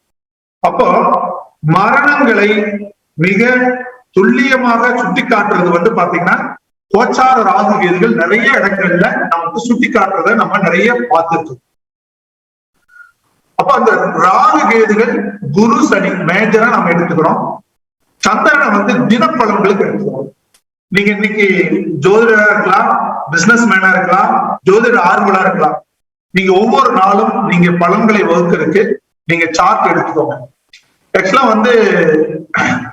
நம்ம சீனிவாசன் சார் நமக்கு என்னை கூப்பிட்டு இந்த மாதிரி சனிக்கிழமைன்னு சொன்ன உடனே டேட்டா டக்குன்னு நான் என்னோட சிஸ்டத்துல இன்னொரு சிஸ்டத்துல அன்னைக்கு என்னுடைய கோச்சாரம் எப்படி இருக்குதுன்னு நம்ம பார்த்தோம். இப்ப அந்த மாதிரி நீங்க பார்க்கும்போது இன்னைக்கு கோச்சார நிலைகள் பாத்தீங்கன்னா கும்பத்துல 17வது டிகிரியில இருக்குங்க. கும்பத்துல இன்னைக்கு நிலையில 17வது டிகிரியில சந்திரன் இருப்பார். அப்போ இன்னைக்கு என்னோட குரு சந்திரன், கோச்சார சந்திரன் இன்றைய செயல்பாடுகளை சுட்டிக்காரு. இன்றைய நிலையில எனக்கு குரு போய் தொடர்பு கொள்றதுனால நான் செயல்படுத்தக்கூடிய விஷயம், நான் செய்ய வேண்டிய விஷயங்கள் எல்லாம் குருவோட அமைப்போட சேர்ந்து செய்யும். இப்ப சீனிவாசன் சார் வந்து எனக்கு சனி இருக்கிற இடத்துல கேது இருக்கிற இடத்துல எனக்கு அவர் ஒரு வாய்ப்பு கொடுத்திருந்தாருன்னா நான் கண்டிப்பா சார் எனக்கு கொஞ்சம் அன்னைக்கு நாள் சரியில்லை, எனக்கு இந்த நாள் விட்டுருங்க, வேற நாள்ல கொடுங்க அப்படின்னு ஒரு ஆப்ஷன் கேட்டிருப்பேன். ஏன்னா ஒவ்வொரு நாளும் நீங்க பாருங்க, கோச்சார சந்திரன் உங்க பிறப்பு காலகட்டத்துல சனியையோ கேதுவையோ தொடர்பு கொள்ளக்கூடிய அன்னைக்கு நீங்க ஒரு பொருளை வாங்கி பாருங்க, ஒரு பொருளை செயல்படுத்தி பாருங்க, 100% அனுபவிக்க முடியாது. நீங்க வேணா இன்னைக்கு எக்ஸாம்பிள் ட்ரை பண்ணி பாருங்க. ஒரு ஆப்பிள், ஒரு வாழைப்பழம், இந்த மாதிரி ஏதாவது ஒரு பொருளை உங்களுடைய சனியை சந்திரன் போய் தொடர்றீங்க. உதாரணத்துக்கு ஒருத்தருக்கு மிதுனத்துல 8 டிகிரியில சனி இருக்குன்னு வச்சுக்கலாங்க. அன்னைக்கு ஒரு 7 டிகிரியில சந்திரன் கோச்சார சந்திரன் போகிற அன்னைக்கு அவரை போய் நீங்க ஒரு வாழைப்பழமோ ஒரு மாம்பழமோ அல்லது ஒரு பொருளோ ஒரு செல்போனோ ஒரு காரோ அல்லது ஒரு ஒப்பந்தமோ ஒரு வீடோ ஒரு தொழிலோ தொடங்க சொல்லுங்க. அதை முழுமை பெற்று விட்டால் இந்த ஜோதிடம் என்பதே இல்லாமல் போயிடும். அந்த அளவுக்கான வலிமையா வேலை செய்யும். நீங்க ட்ரையல் பண்ணி பாருங்க. நாங்க பெரும்பாலும் வந்து ஒரு தடவை இல்லைங்க, இதெல்லாம் ஆயிரக்கணக்கான தடவை ப்ரூவ் பண்ணப்பட்டது. ஆயிரக்கணக்கான இடங்கள்ல ப்ரூவ் பண்ணப்பட்டது. கோச்சார சனி, கோச்சார சந்திரன் பிறப்பு காலகட்டத்தில் சனியோ கேதுவையோ தொடர்பு கொள்ற அன்னைக்கு அப்பாயின்மெண்ட் தராதீங்க, புதிய வேலைகள் செய்யாதீங்க, புதிய தொடக்கங்கள் செய்யாதீங்க, கண்டிப்பா தோல்வியில முடியும்.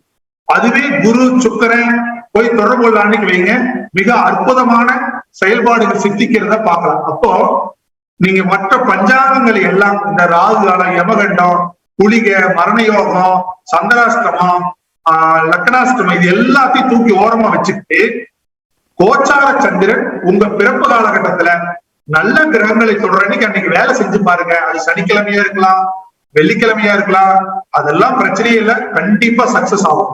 அதுல எந்த விதமான மாற்று கருத்து இல்லை. அதே மாதிரிதான் இந்த சந்திரனை வைத்து நீங்க தினப்பலன்களை தீர்மானிக்கலாம், முகூர்த்தத்துக்கு தேர்ந்தெடுக்கலாம். கோச்சார மற்ற கிரகங்களை வைத்து பிறந்த கால பலன்களை உருவாக்கலாம், பலன்களை தீர்மானிக்கக்கூடிய அமைப்புகள் உங்களுக்கு உருவாகும். இப்ப கிட்டத்தட்ட நமக்கு வந்து ஓரளவுக்கு லாங் டிராவல் வந்திருக்கும்னு நினைக்கிறேங்க. இப்போ ஒரு எக்ஸாம்பிளுக்கு உங்களுக்கு ஒரு கோச்சாரத்தை மட்டும் விளக்கமா சொல்றேங்க. இப்போ கும்பத்துக்கு குரு பெயர்ச்சி அடைய போகிறார். கும்பத்துக்கு குரு பெயர்ச்சி அடைய போகிறார். ஓராண்டு தோராயமா இருக்க போறாரு. அதிசாரத்துல போறதெல்லாம் அப்புறமா கால்குலேட் பண்ணிக்கோங்க. இப்போதைக்கு நமக்கு ஒரு ஆண்டுக்கு தோராயமாக கும்பத்துல ஓராண்டு இருக்க போறாரு. இந்த கும்பத்துல ஓராண்டு இருக்கிற காலகட்டத்துல மிதுனத்திலையும் சிம்மத்திலையும் துலாத்தில இருக்கிற கிரகங்களோட தொடர்பு கொள்வார். அப்ப யாருக்கெல்லாம் பிறப்பு ஜாதகத்துல சூரியன் கும்பத்திலையும் மிதுனத்திலையும் சிம்மத்திலையும் துலாத்துல இருக்கும், அவங்களுக்கு இப்ப அரசாங்கத்தோட சலுகையான விஷயம் நடக்கும்.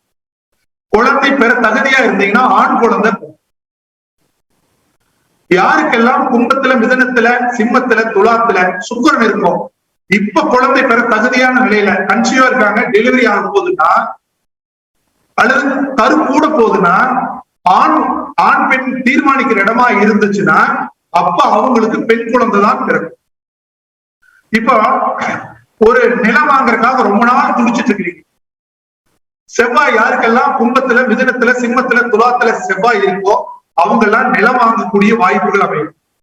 எனக்கு நான் நீண்ட காலமா பேங்க்ல பணம் கேட்டு இருக்கேன், எனக்கு பணம் தரமாட்டேங்குது, பணம் வேணும் அப்படிங்கிற யாரெல்லாம் காத்துட்டு இருக்கீங்களோ அவங்களுக்கு எல்லாம் கும்பத்துல சுக்கிரன் இருந்தாலோ குரு இருந்தாலோ பிறப்பு காலகட்டத்தில் கும்பத்திலேயோ மிதுனத்திலேயோ சிம்மத்திலேயோ துலாத்திலேயோ குருவோ சுக்கிரனோ இருந்தால் இந்த கோச்சாரம் நமக்கு என்ன வாங்கி தரும்? பணத்தை வாங்கி தரும், திருமணத்தை செய்து தரும், கௌரவத்தை தேடி தரும், பாரம்பரியத்தை உள்ள வாங்கி தரக்கூடிய வாய்ப்புகளை தரும். யாருக்கெல்லாம் கும்பத்துல ராகு, மிதுனத்துல ராகு, துலாத்துல ராகு இருக்கும், இந்த இடத்துல சிம்மத்துல இருக்கிற ராகு எடுக்கக்கூடாது. ஏன் அப்படின்னா 7வது வீடு எப்பொழுதுமே ராகு கேதுகளுக்கு எடுத்துக்கொள்ளக் கூடாது. 1, 5, 9 தான் எடுக்க வேண்டும். அப்படி எடுக்கும்போது கும்பத்துல மிதுனத்துல துலாத்துல பிறப்பு ஜாதகத்துல யாருக்கெல்லாம் ராகு இருக்கோ அவங்களுக்கு உடல் நல பாதிப்பு ஏற்படும். ஏனென்றால் இந்த ஆண்டு முழுவதும் குரு உங்களுக்கு ராகுவை தொடர்பு கொள்ள போகிறது. அப்பா வெளிநாடு பயணம் வரலாம், குழந்தை கருத்தரிக்கலாம், உடல்நல பாதிப்பு ஏற்படலாம், தவறான பழக்க வழக்கங்கள் வரலாம், இடமாற்றங்களை தரலாம், ஃபுட் பாய்சன் ஏற்படலாம், அஜீரண கோளாறுகள் வரலாம், உங்க வீட்டில் ஏதாவது இறப்பு சம்பவங்கள் நடக்கலாம், அல்லது உங்களுக்கு அதீதமான மரண பயம், மனக்குழப்பங்கள் ஏற்படுற வாய்ப்புகளை உருவாக்கி தரக்கூடிய வாய்ப்பு. இப்ப இதையெல்லாம் கோச்சாரத்தை வச்சு நாம பிறப்பு கால ஜாதகத்தோட தொடர்பு படுத்தி சொல்லணும். இது அடுத்தது வந்து பாத்தீங்கன்னா இதே மகரத்துல சனி இருக்குங்க. இப்ப யாருக்கெல்லாம் வந்து பாத்தீங்கன்னா மகரத்துல, ரிஷபத்துல, கடகத்துல, கன்னியில இவங்களுக்கு எல்லாம் சுக்கரன் இருக்கோ அவங்க எல்லாம் இந்த சனி பயிற்சி காலகட்டங்கள், இன்னும் ஒரு 1.5 வருஷ காலகட்டங்கள் சனி இங்க மகரத்துல இருப்பாரு. அந்த காலகட்டங்கள் கண்டிப்பா நல்ல வருமானம், நல்ல வளர்ச்சி, நல்ல செயல்பாடுகள் ஏற்படுத்தக்கூடிய அமைப்பு உங்களுக்கு உருவாகக்கூடிய வாய்ப்புகளை தர செய்யக்கூடிய சான்சஸ் உண்டு. சோ இப்ப கிட்டத்தட்ட நம்ம ஒரு 1.5 மணி நேரமா கிரக சேர்க்கை, காரகத்துவங்கள், கிரகங்கள் அமைக்கிறது, கிரக பலன்கள் உருவாக்குறது, தசாபுத்தி, கோச்சாரங்கள் என்று ஒரு லாங் வியூவா நம்ம பார்த்தோம். கிட்டத்தட்ட நமக்கு ஒரு நிறைய புரிதல் கொடுத்திருப்பேன்னு நான் நினைக்கிறேன். ஓரளவுக்கு எல்லாத்தையுமே நான் கவர் பண்ணியிருப்பேன்னு நினைக்கிறேங்க. உங்களுக்குள்ள ஏதாவது தனிப்பட்ட இந்த இது நாணய சம்பந்தமான சந்தேகங்கள் இருந்தா நீங்க தாராளமா கேட்கலாம்.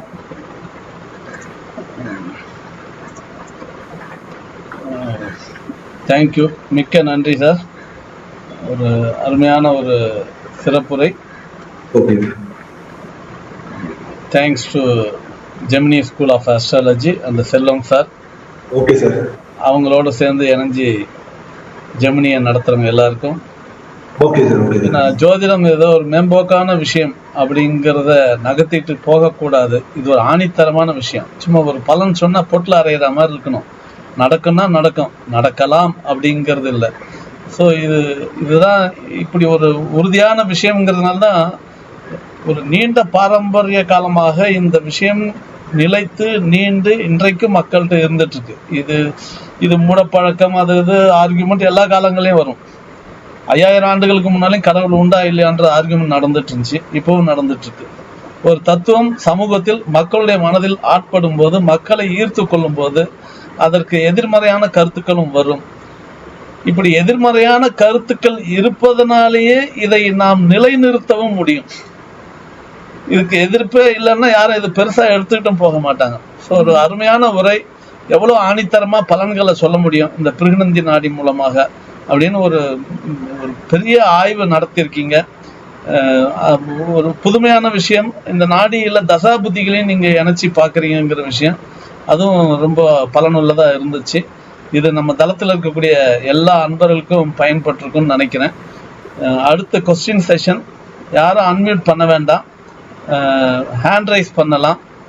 ஹேண்ட் ரைஸ் பண்ணுறவங்கள வரிசைப்படி அழைக்கிறோம். அதுக்கு முன்னாடி ஸ்டார் அகாடமியிலேருந்து ஒரு 1-2 சிறு அறிவிப்புகள்.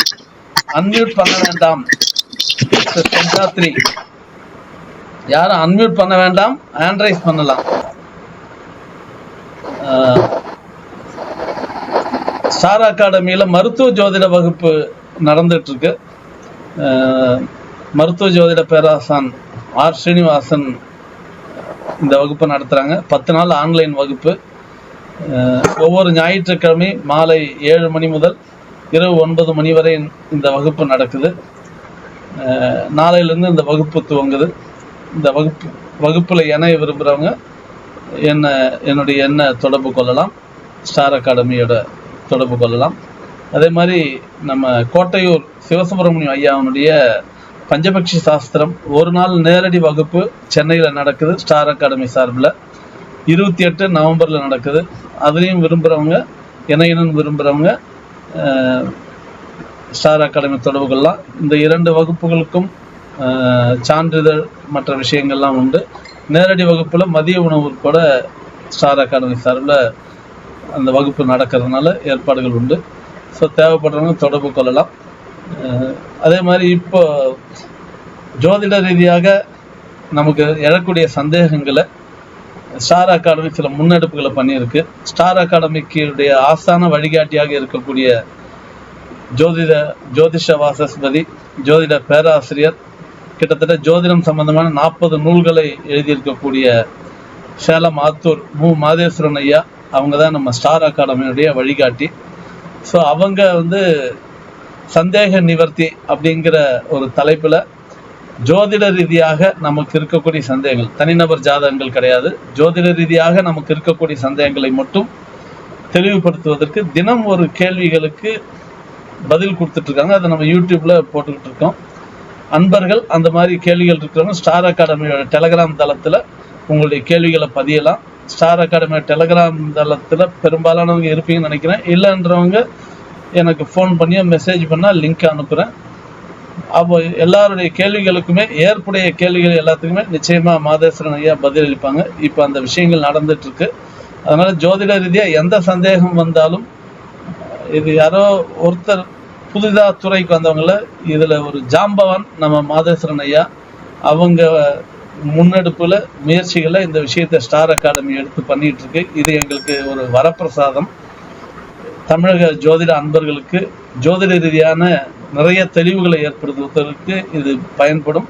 அதையும் பயன்படுத்தி கொள்ளலாம் கேட்டுக்கிட்டு கொஸ்டின் செஷனுக்கு போகலாம். ஐயா போகலாங்களா? செல்வம் சார் ரைட், ஓகே. முதல்ல ஹேண்ட் ரைஸ் பண்ணியிருக்கவங்க தனலட்சுமி ஆறுமுகம், அவங்க அன்மியூட் பண்ணிட்டு அவங்களுடைய விஷயங்களை கேட்கலாம். வணக்கம் சார், நான் தனலட்சுமி குமார் பேசுறேன்.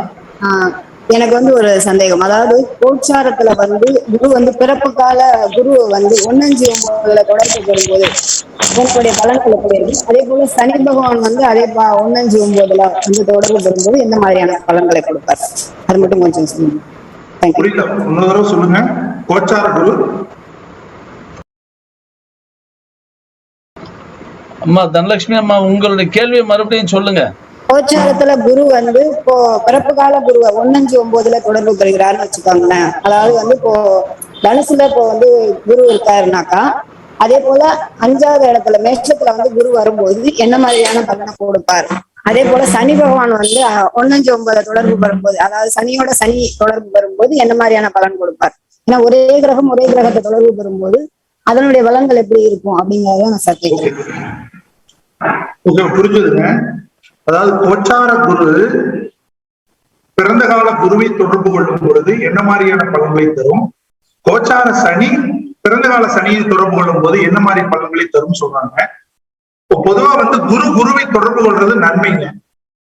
நல்ல விஷயங்களை அவங்க எதிர்பார்ப்பாங்க, புண்ணியமான விஷயங்களை எதிர்பார்ப்பாங்க, பாரம்பரிய விஷயங்களை அனுபவிப்பாங்க, குழந்தைகளோட சந்தோஷமா இருப்பாங்க, குழந்தைகளை அடையக்கூடிய வாய்ப்புகள் வரும், குழந்தை கிடைக்கக்கூடிய வாய்ப்புகள் இருக்கும், பொருளாதாரம் அடையக்கூடிய வாய்ப்பை கொடுக்கும்.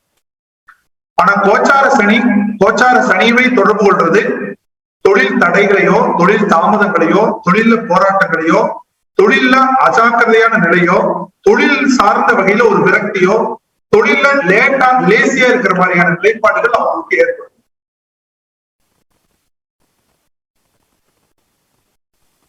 Thank you sir. ஓகே, நன்றி. அடுத்து ஹேண்ட் ரைஸ் பண்ணியிருக்கவங்க திரு ஸ்ரீதர், அவங்க அன்மியூட் பண்ணிட்டு அவங்களுடைய விஷயங்களை கேட்கலாம். வணக்கம் சார், நான் பொள்ளாச்சிலேருந்து பேசுகிறேன். ஸ்ரீதர், என் பேர் ஸ்ரீதர். இந்த பிருகுநந்தி நாடி முறையில திருமண பொருத்தம் எவ்வாறு பார்ப்பது ஐயா? ஓகே, பிருகுநந்தி நாடியில திருமண பொருத்தம் 2 பேர்த்தோட கேரக்டரை வச்சுதான் திருமண பொருத்தமே தீர்மானிக்கும். அப்போ ஒரு குருவோட சேர்ந்த கோள்கள் அவரோட கேரக்டர் தீர்மானிச்சது.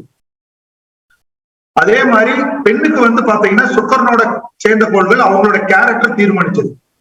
இந்த இடத்துல 2 விஷயம் தாங்க, கேரக்டர், விதி. விதிங்கிறது என்னன்னு கேட்டீங்கன்னா, செவ்வாய் ஒரு பெண்ணுக்கு செவ்வாயோட தொடர்பு கொண்ட கோள்கள் விதி, ஒரு ஆணுக்கு சுக்கரனோட தொடர்பு கொண்ட கோள்கள் விதி. அப்ப கேரக்டர் விதி என்ன சொல்லுதோ அதுக்கு தகுந்த மாதிரிதான் மேட்ச் பண்றோம், நாடியில மேட்ச் பண்றோம். இப்போ உதாரணத்துக்கு ஒரு எக்ஸாம்பிள் சொல்றேன். நீங்க ஒரு ஆணுக்கு ஜாதகம் பார்க்க போறீங்க. இப்ப ஆணோட சார்ட்ல குரு செவ்வாய் சேர்க்கை இருக்கு அப்படின்னா அவரோட கேரக்டர் எப்பவுமே ரஃபா இருப்பாரு, கோபமா இருப்பாரு, பிடிவாதமா இருப்பாரு, அவரு சொல்றதான் சரிங்கிற மாதிரி நிலையில இருப்பாரு. ஆனா அவருக்கு வரக்கூடிய மனைவி சுக்கிரன் குரு சேர்க்கை இருக்குன்னு வச்சுக்கோங்க. அப்போ நாம இப்ப அவருக்கு கேரக்டர்ல கோபம், பிடிவாதம், ஆரோக்கியமற்ற நிலை இருந்தாலும் விதிப்படி சுக்கிரன் குரு சேர்க்கை நல்லா இருக்குங்கிற போது அப்ப நம்ம வரக்கூடிய பெண்ணோட சார்ட்ல என்ன பண்ணணும்னா சுக்கிரனோட அதே மாதிரி சூரியனோ செவ்வாயோ சேர்ற மாதிரி ஜாதகத்தை சேர்த்தக்கூடாது. ஏன் அப்படின்னா அப்படி சேர்த்தும் பொழுது இருவருக்குள்ள கருத்து வேறுபாடுகள் வந்துடும். அதே மாதிரி அந்த ஆணோட பெண்ணோட ஜாதகத்துல செவ்வாயோட சூரியன் சேராம பாத்துக்கணும். ஏன்னா இங்க இருக்கக்கூடிய கடுமைத்தன்மை அங்க இருக்கக்கூடிய ஜாதகத்தோட சேர்த்துனா கண்டிப்பா பிரிவினை பிரச்சனை அந்த மாதிரி வந்துடக்கூடிய வாய்ப்புகளை இப்ப நாம தீர்மானிக்கிறது முழுக்க முழுக்க ஜாதகருடைய கேரக்டர், ஜாதகருடைய விதி, இந்த ரெண்டையும் மேட்ச் பண்ணி இந்த கேரக்டர் இல்லாம ஜாயின் பண்ணா கண்டிப்பா அவங்களுக்கு வாழ்க்கைக்கான ஒரு வாய்ப்பை தர முடியும். நன்றி ஐயா. ஓகேங்க, நன்றி. அடுத்த கேள்விக்காக ஹேண்ட் ரைஸ் பண்ணியிருக்கிறார் திரு லட்சுமி தாஸ். அவங்க அன்மியூட் பண்ணிட்டு அவங்க விஷயங்களை கேட்கலாம். வணக்கம் ஐயா. வணக்கங்க ஐயா, நம்மளோட நாடி முறையில ஐயா கிரக பரிவர்த்தனையும் சொல்லிட்டு இருந்தீங்க. செவ்வாய் வந்து துலாமிலையும் சுக்கிரன் வந்து மேசத்திலையும் இருக்குது அப்படின்னா அந்த டிகிரி அடிப்படையில் நம்ம எடுத்துக்கலாமா இல்ல பரிவர்த்தனை மட்டும் வச்சுக்கணுமா? இல்ல, டிகிரி அடிப்படையில் எடுத்துக்கணும். இங்க 23 அங்க 5 இருக்காரு. 5னா அவர் 5க்கு போயிடுவார், இவங்க 23. ஓகேங்க. அடுத்து இன்னொரு கேள்விங்க. ஆணுக்கு குரு, பெண்ணுக்கு சுக்கிரன், 3ஆம் பாலித்தம் சொல்ற இந்த திருநங்கைக்கு ஏதாவது கிரகங்கள் இருக்கா? அது புதன் புதன் புதன். அப்ப புதனை நம்ம வச்சு பாத்துக்கலாம். ஆமா, நன்றிங்க. ஓகே, குருவே சொல்லலாம். நன்றி. அடுத்து ஹேண்ட் ரைஸ் பண்ணியிருக்கிறவங்க ஆரியபுத்திரன் நடராஜன். அவங்கள விஷயத்த கேட்கலாம். ஐயா வணக்கம். வணக்கங்க. இந்த ஒரே இப்ப நாடியில வந்து லக்னம் கிடையாது. அப்படி இருக்கிற போது ஒரு நாளில் பிறக்கிற எல்லாருக்கும் அத ஒரே நட்சத்திரம்னு வச்சுக்கோ, அப்ப அவங்களுக்கு பலன் ஒன்றாகவே இருக்குமா? ஓகே. இன்னொன்னு, இப்ப ஒரு குருவை வச்சு ஒரு ஆணுக்கு நாம ஜாதகத்தை பாக்குறோம். அப்போ அந்த ஜாதகத்துல குரு நீச்சம் வேறு எந்த கிரகத்தோடும் தொடர்பு இல்லைனாக்க அந்த ஜாதகர் ஒரு நீசத்தனமானவர்ன்ற முடிவுக்கு வரலாமா? ஓகே, அப்படி கிடையாதுங்க ஐயா. நாடியில உச்ச நீச்சம் எல்லாம் கிடையாது. ஓஹோ, நாடியில உச்சம் நீச்சம் கிடையாதுங்க. சரி, இந்த கோளோட ஜாயின் பண்ணிக்கிறாரு, அவர் நல்லவரா கெட்டவரா அதை வச்சுதான் பலன்கள் தீர்மானிக்குதுங்க. இப்ப உதாரணத்துக்கு வந்து குருவோட எந்த கோள்களும் மகரத்துல இல்லைன்னு வச்சுக்கோங்க. அடுத்து 2வது வீட்டுல இருக்கிற கோள்களை பார்க்கணும். 2வது வீட்லயும் எந்த கோள்கள் இல்லைன்னா 3வது வீடு 4வது வீடுன்னு தன் பயணத்துல கும்பம், மீனம், மேஷத்துல இப்படி யாரு இருக்காங்களோ அவங்கள ஃபர்ஸ்ட் யார போய் தொடறாங்களோ அவங்கதான் ஃபர்ஸ்ட் கோளா இருக்கக்கூடிய வாய்ப்பு இருக்கு. நீங்க அடுத்த கேள்வி கேட்டீங்க, நல்ல கேள்வி, சரியான கேள்வி கூட. இப்ப ஒரே நேரத்துல குரு செவ்வாய் சேர்க்கை ஒரே மாதிரியான செயல்பாடுகள் இருக்கா அப்படிங்கறது நீங்க கேட்கறது கரெக்ட். இப்ப இங்க நாடிய மட்டுமே வச்சு நீங்க பலன் தீர்மானிக்கணும்னு யாரும் சொல்லல. பிரதானமா நாடி மட்டுமே பார்க்கணும், நாடி மட்டுமே பலன்களை முழுமையா கொடுக்கணும் அப்படின்னு பார்க்கல. நீங்க லக்கணத்தையும் பயன்படுத்தலாம். லக்கணத்தை பயன்படுத்தும் பொழுதுதான் இது ஒரு முழுமையான பலனுக்குள் கொண்டு வரப்படும். ஆனா நாம இந்த இடத்துல இன்னொரு உங்களுக்கு தெளிவா ஒரு விளக்க சொல்றேன். இப்ப நீங்க சுப்பிரமணியங்கிற ஒரு ஜாதகத்துக்கு பலன் பாக்குறீங்க. அவரு ஒரே நாள்லதான் பிறந்திருக்கிறாரு. ஆனா இன்னொரு சுப்பிரமணியன் ஒருத்தர் ஒரே நாள்ல பிறந்திருக்காரு. அதே மாதிரி இன்னொரு குருவாயூரப்பன்னு ஒருத்தர் பிறந்திருக்காரு. இந்த 2 பேர்த்தோட அப்பா வேற வேற வேற. அது நீங்க வேற ஒரு நாள்ல வேற ஒரு இதுல வேற ஒரு கிரக அமைப்புல பிறந்திருப்பாரு. அப்போ நீங்க என்ன பண்ணுங்கன்னா ஒரு அப்பாவோட ஜாதகத்தை வச்சு மகனோட ஜாதகத்தை இணைச்சு நீங்க பலன்கள் பாருங்க. லக்கணத்தை அப்புறமா நீங்க ஃபாலோ பண்ணாலும் பண்ணலினாலும் ஓரளவுக்கு உங்களால ஃபைண்ட் அவுட் பண்ணக்கூடிய வாய்ப்புகள் கண்டிப்பா கிடைக்கும். அதாவது வந்து நீங்க எந்த ஜாதகம் பார்த்தாலும் குடும்ப ஜாதகத்தோட நீங்க பலன்கள் சொல்லும் பொழுது பலன்களை ஓரளவுக்கு துல்லியமாக கொண்டு போகக்கூடிய வாய்ப்புகள் உங்களுக்கு கண்டிப்பாக அமையும். அடுத்த இன்னொரு கேள்வி ஐயா. நாம நாடியில குரு சனி சேர்க்கையை சிலாகித்து சொல்லுகிறோம். ஆமா, ஆனா அப்படி குரு சனி சேர்க்கை தவறுங்க ஐயா. குரு சனி சேர்க்கை தவறான கிரக சேர்க்கை. அது வந்து நல்ல பலன்களை விளைவிக்காது. சனி குரு சேர்க்கை தான் நல்ல பலன்களை விளைவிக்கும். ஓஹோ, சரி ஐயா. நன்றி ஐயா. நன்றி ஐயா. நீங்க மியூட் பண்ணிக்கலாம். அடுத்து கேள்விக்காக ஹேண்ட் ரைஸ் பண்ணியிருக்கிறவங்க அன்பர் பிருத்திவிராஜ், அவங்க அன்மியூட் பண்ணிட்டு அவங்களோட விஷயங்களை கேட்கலாம். சார் நமஸ்காரம் சார். நமஸ்காரம் சார். நீங்க சொன்ன மாதிரி கரெக்டா இருந்துச்சு சார். இந்த எனக்கு வந்து குரு வந்து பிஷப்ஸ்ல தான் இருக்காரு. கோவிட்ல மிஸ்ஸஸுக்கும் வந்து சுக்கிரன் அங்கதான் இருக்காரு. கோவிட்ல வந்து டோட்டல் ஃபேமிலி அஃபெக்ட் ஆனோம் சார். ஆமா, மே மாசம் வந்து டோட்டல் எல்லாம் அஃபெக்ட் ஆனோம். நந்தி நாடியில வந்து பாத்தீங்க அப்படின்னா ஒரு சூப்பரான கான்செப்ட் கொடுத்துருக்கீங்க. நந்தி நாடியை வந்து கிரக காரகத்துவம் மட்டும் தான் பார்க்கணும்னு எல்லாம் சொல்லிட்டு இருந்தாங்க. பட் இப்போ திசா பக்தியை வந்து ஆட் பண்ணி பாக்குறப்ப வந்து பர்ஃபெக்டா இருக்குன்னு சொன்னது உண்மையால ரொம்ப நல்ல விஷயம் சார். புதுசா லேர்ன் பண்ணது.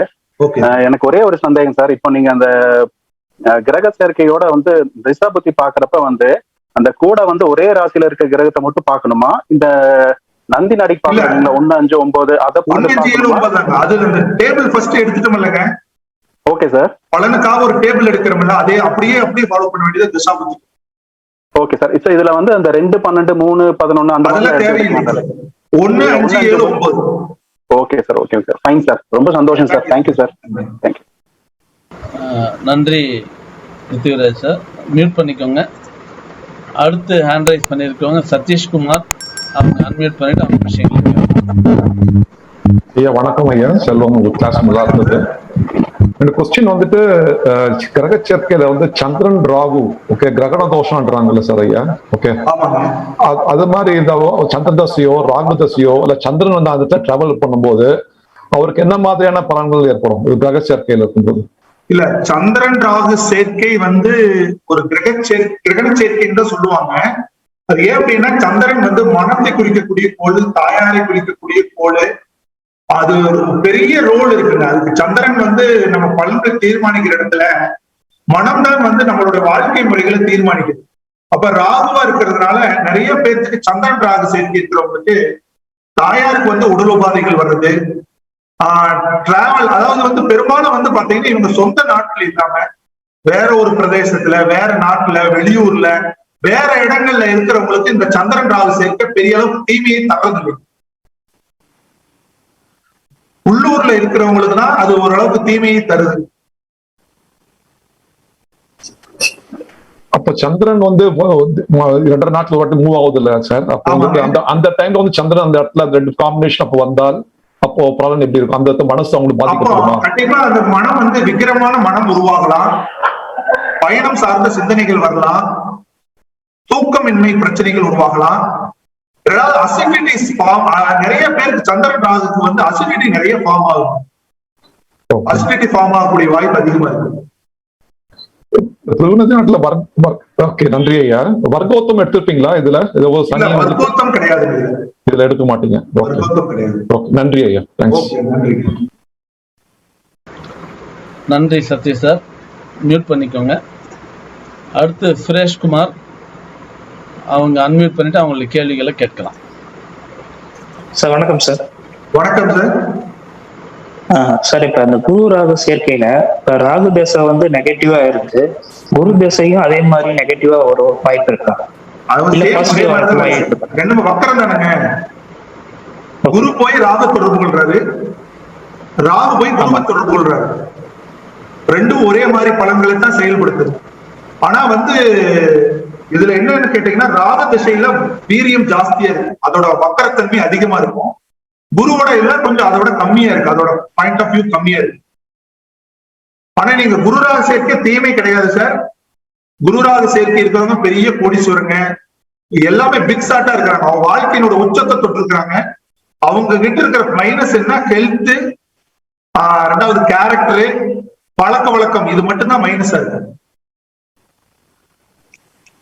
Okay sir, thank you sir. Okay sir, நன்றி. அடுத்து ஹேண்ட் ரைஸ் பண்ணியிருக்கவங்க சிவகுமார் சுப்பிரமணியம், அவங்க அன்மியூட் பண்ணிட்டு அவங்க விஷயங்களை கேட்கலாம். சார் வணக்கம். வணக்கம் சார்.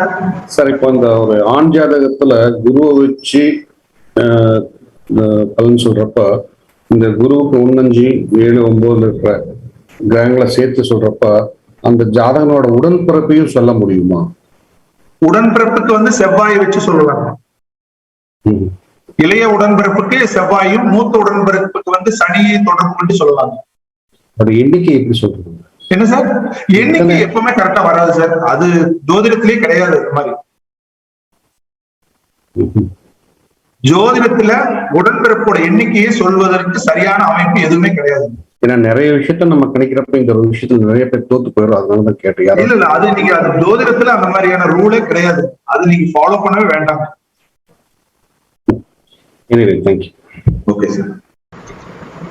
நன்றி சிவகுமார் சார்.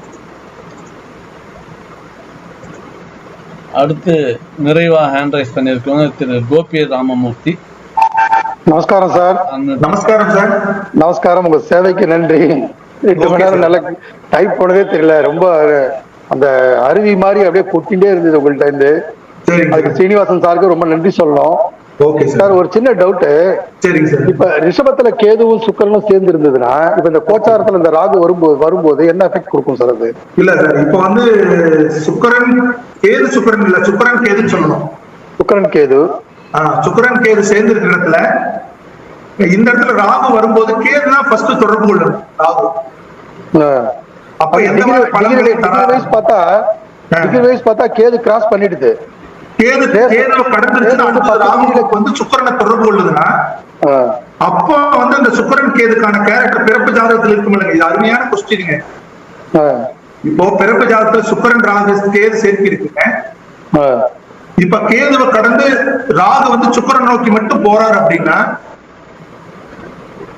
அப்ப அவருக்கு சுக்கிரன் ராகுக்கான குவாலிட்டியான வேலையை மட்டும்தான் செய்யும். அப்ப நிறைய வாகனத்துல போறது, வசதியா இருக்கிறது, மனைவிக்கு திடீர்னு பொருளாதாரம் வர்றது, மனைவிக்கு ஹெல்த் பாதிக்கிறது, பிறப்புல இல்லாத ஒரு கிரக யோகம் கோச்சாரத்தில் ஏற்படும். ஏன்னா கேது வந்து ரெட்ரோகிரேட், அது வந்து 10 டிகிரி, இது 14 டிகிரி. ஆமா. அப்ப வந்து சுக்கிரன் கிராஸ் பண்ணிட்டாரு ஆல்ரெடி பிறக்கும் போதே. ஆமா. இல்லைங்க சார், நீங்க சுக்கிரன் கேதுங்கிறது பிறப்பிலேயே கிராஸ் பண்ணிட்டு கணக்கில் எடுத்துக்கவே கூடாது. ஓஹோ. இப்ப உதாரணத்துக்கு சொல்றேன், நீங்க ஒரு 5 டிகிரியில கேது 10 டிகிரியில சுக்கிரன் இருக்காருன்னு வச்சுக்கோங்க ரிஷபத்துல. அப்ப இங்க சுக்கிரன் கேது சேர்க்கையே அல்ல. ஓஹோ. இல்லையா? ஓகே. இது சேர்க்கையாவே எடுத்துக்கொள்ள கூடாது. ஓ. ஏன்னா சுக்கிரனை கடந்து கேது போயிட்டாரு. இங்க சுக்கிரன் கேது சேர்க்கையே அல்ல. அது எத்தனை டிகிரி வரைக்கும் இருந்தா அது மாதிரி சேர்க்கை எடுத்துக்க முடியும்? ஒரே டிகிரி தாங்க. 1 டிகிரி தான். Thank you. Plus or minus 1 degree தான். Thank you very much. ரொம்ப நன்றி சார். Okay sir. ஓகே, நிகழ்ச்சியோட நிறைவு தருவாய்க்கு வந்துட்டோம். Okay sir. ரொம்ப ஒரு அருமையான நிகழ்ச்சி. Once again thanks to Selvam sir. Okay sir. Gemini school of astrology. Okay sir. Sir இந்த சொல்லுங்க சார்.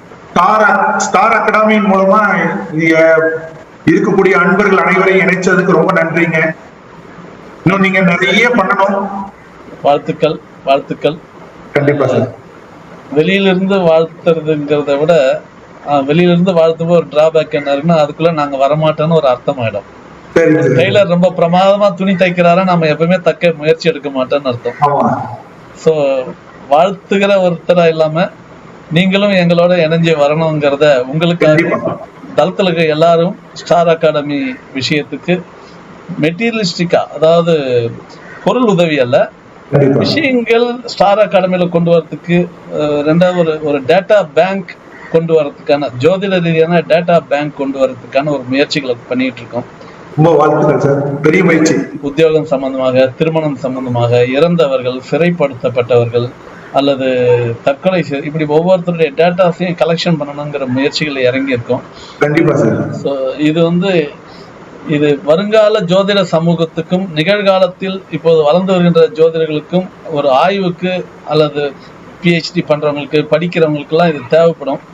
ஸோ அந்த விதத்துலதான் ஸ்டார் அகாடமி எப்பயுமே பார்த்து ஒரு தரமான நிகழ்ச்சிகளை, ஏதோ வெறும் பொழுதுபோக்கணும் பண்ணணும் இல்லாம ஒரு தரமான நிகழ்ச்சிகளை பார்த்து கொடுக்கறது காரணம் இது வருங்கால ஜோதிட சமூகத்துக்கு பயன்படணும்ன்ற அந்த நோக்கத்துலதான். மேம்போக்கான பலன் சொல்வது இல்லை, நானும் ஜோசியம் பார்ப்பேன் பலன் சொல்லுவேன் அப்படின்னு கொண்டு போறதுங்கிறது மக்களுக்கு இதன் மீது ஒரு அவநம்பிக்கையும் ஒரு தவறான திசை காட்டுதலையும் ஏற்படுத்திடும். அதனால ஒரு ஆர்வத்தில் ஜோதிடத்துறைக்கு வந்திருந்தாலும் இவங்களை மேன்மைப்படுத்தி செழுமைப்படுத்தி, இது அதாவது ஒரு தங்க விளக்கு கரி படிஞ்சிருக்கு, இந்த கரியை துடைக்கிற வேலையை ஸ்டார் அகாடமி பண்ணணும்னு நினைக்கிறேன். எல்லாரும் இதுல சிறப்பா வரணும்ன்றதுக்காக தான் இந்த முயற்சிகளை பண்ணிட்டு இருக்கோம். எல்லாருமே நீங்க இன்னைக்கு கூட்டத்துக்கு வந்திருக்கிறவங்க ஸ்டார் அகாடமி அன்பர்கள் எல்லோருமே இந்த விஷயங்களுக்கு ஒத்தாசை பண்ணணும்னு கேட்டுக்கிட்டு, ஒரு சிறப்பானது ஒரு நிகழ்ச்சி ஸ்டார் அகாடமியில இதுவரை நடந்தது போன்ற இதுவும் ஒரு முத்தாய்ப்பான ஒரு நிகழ்ச்சி. இந்த நிகழ்ச்சியை வழங்கிய செல்வம் சாருக்கும் பங்கேற்ற அனைவருக்கும் தளத்தின் சார்பிலும் ஸ்டார் அகாடமி சார்பிலும் நன்றியும் வணக்கத்தையும் தெரிவிச்சுட்டு ரொம்ப சந்தோஷம். அனைவருக்கும் பொறுமையா காத்திருந்து எல்லாரும் கேட்டதுக்கு ரொம்ப சந்தோஷம் சார்.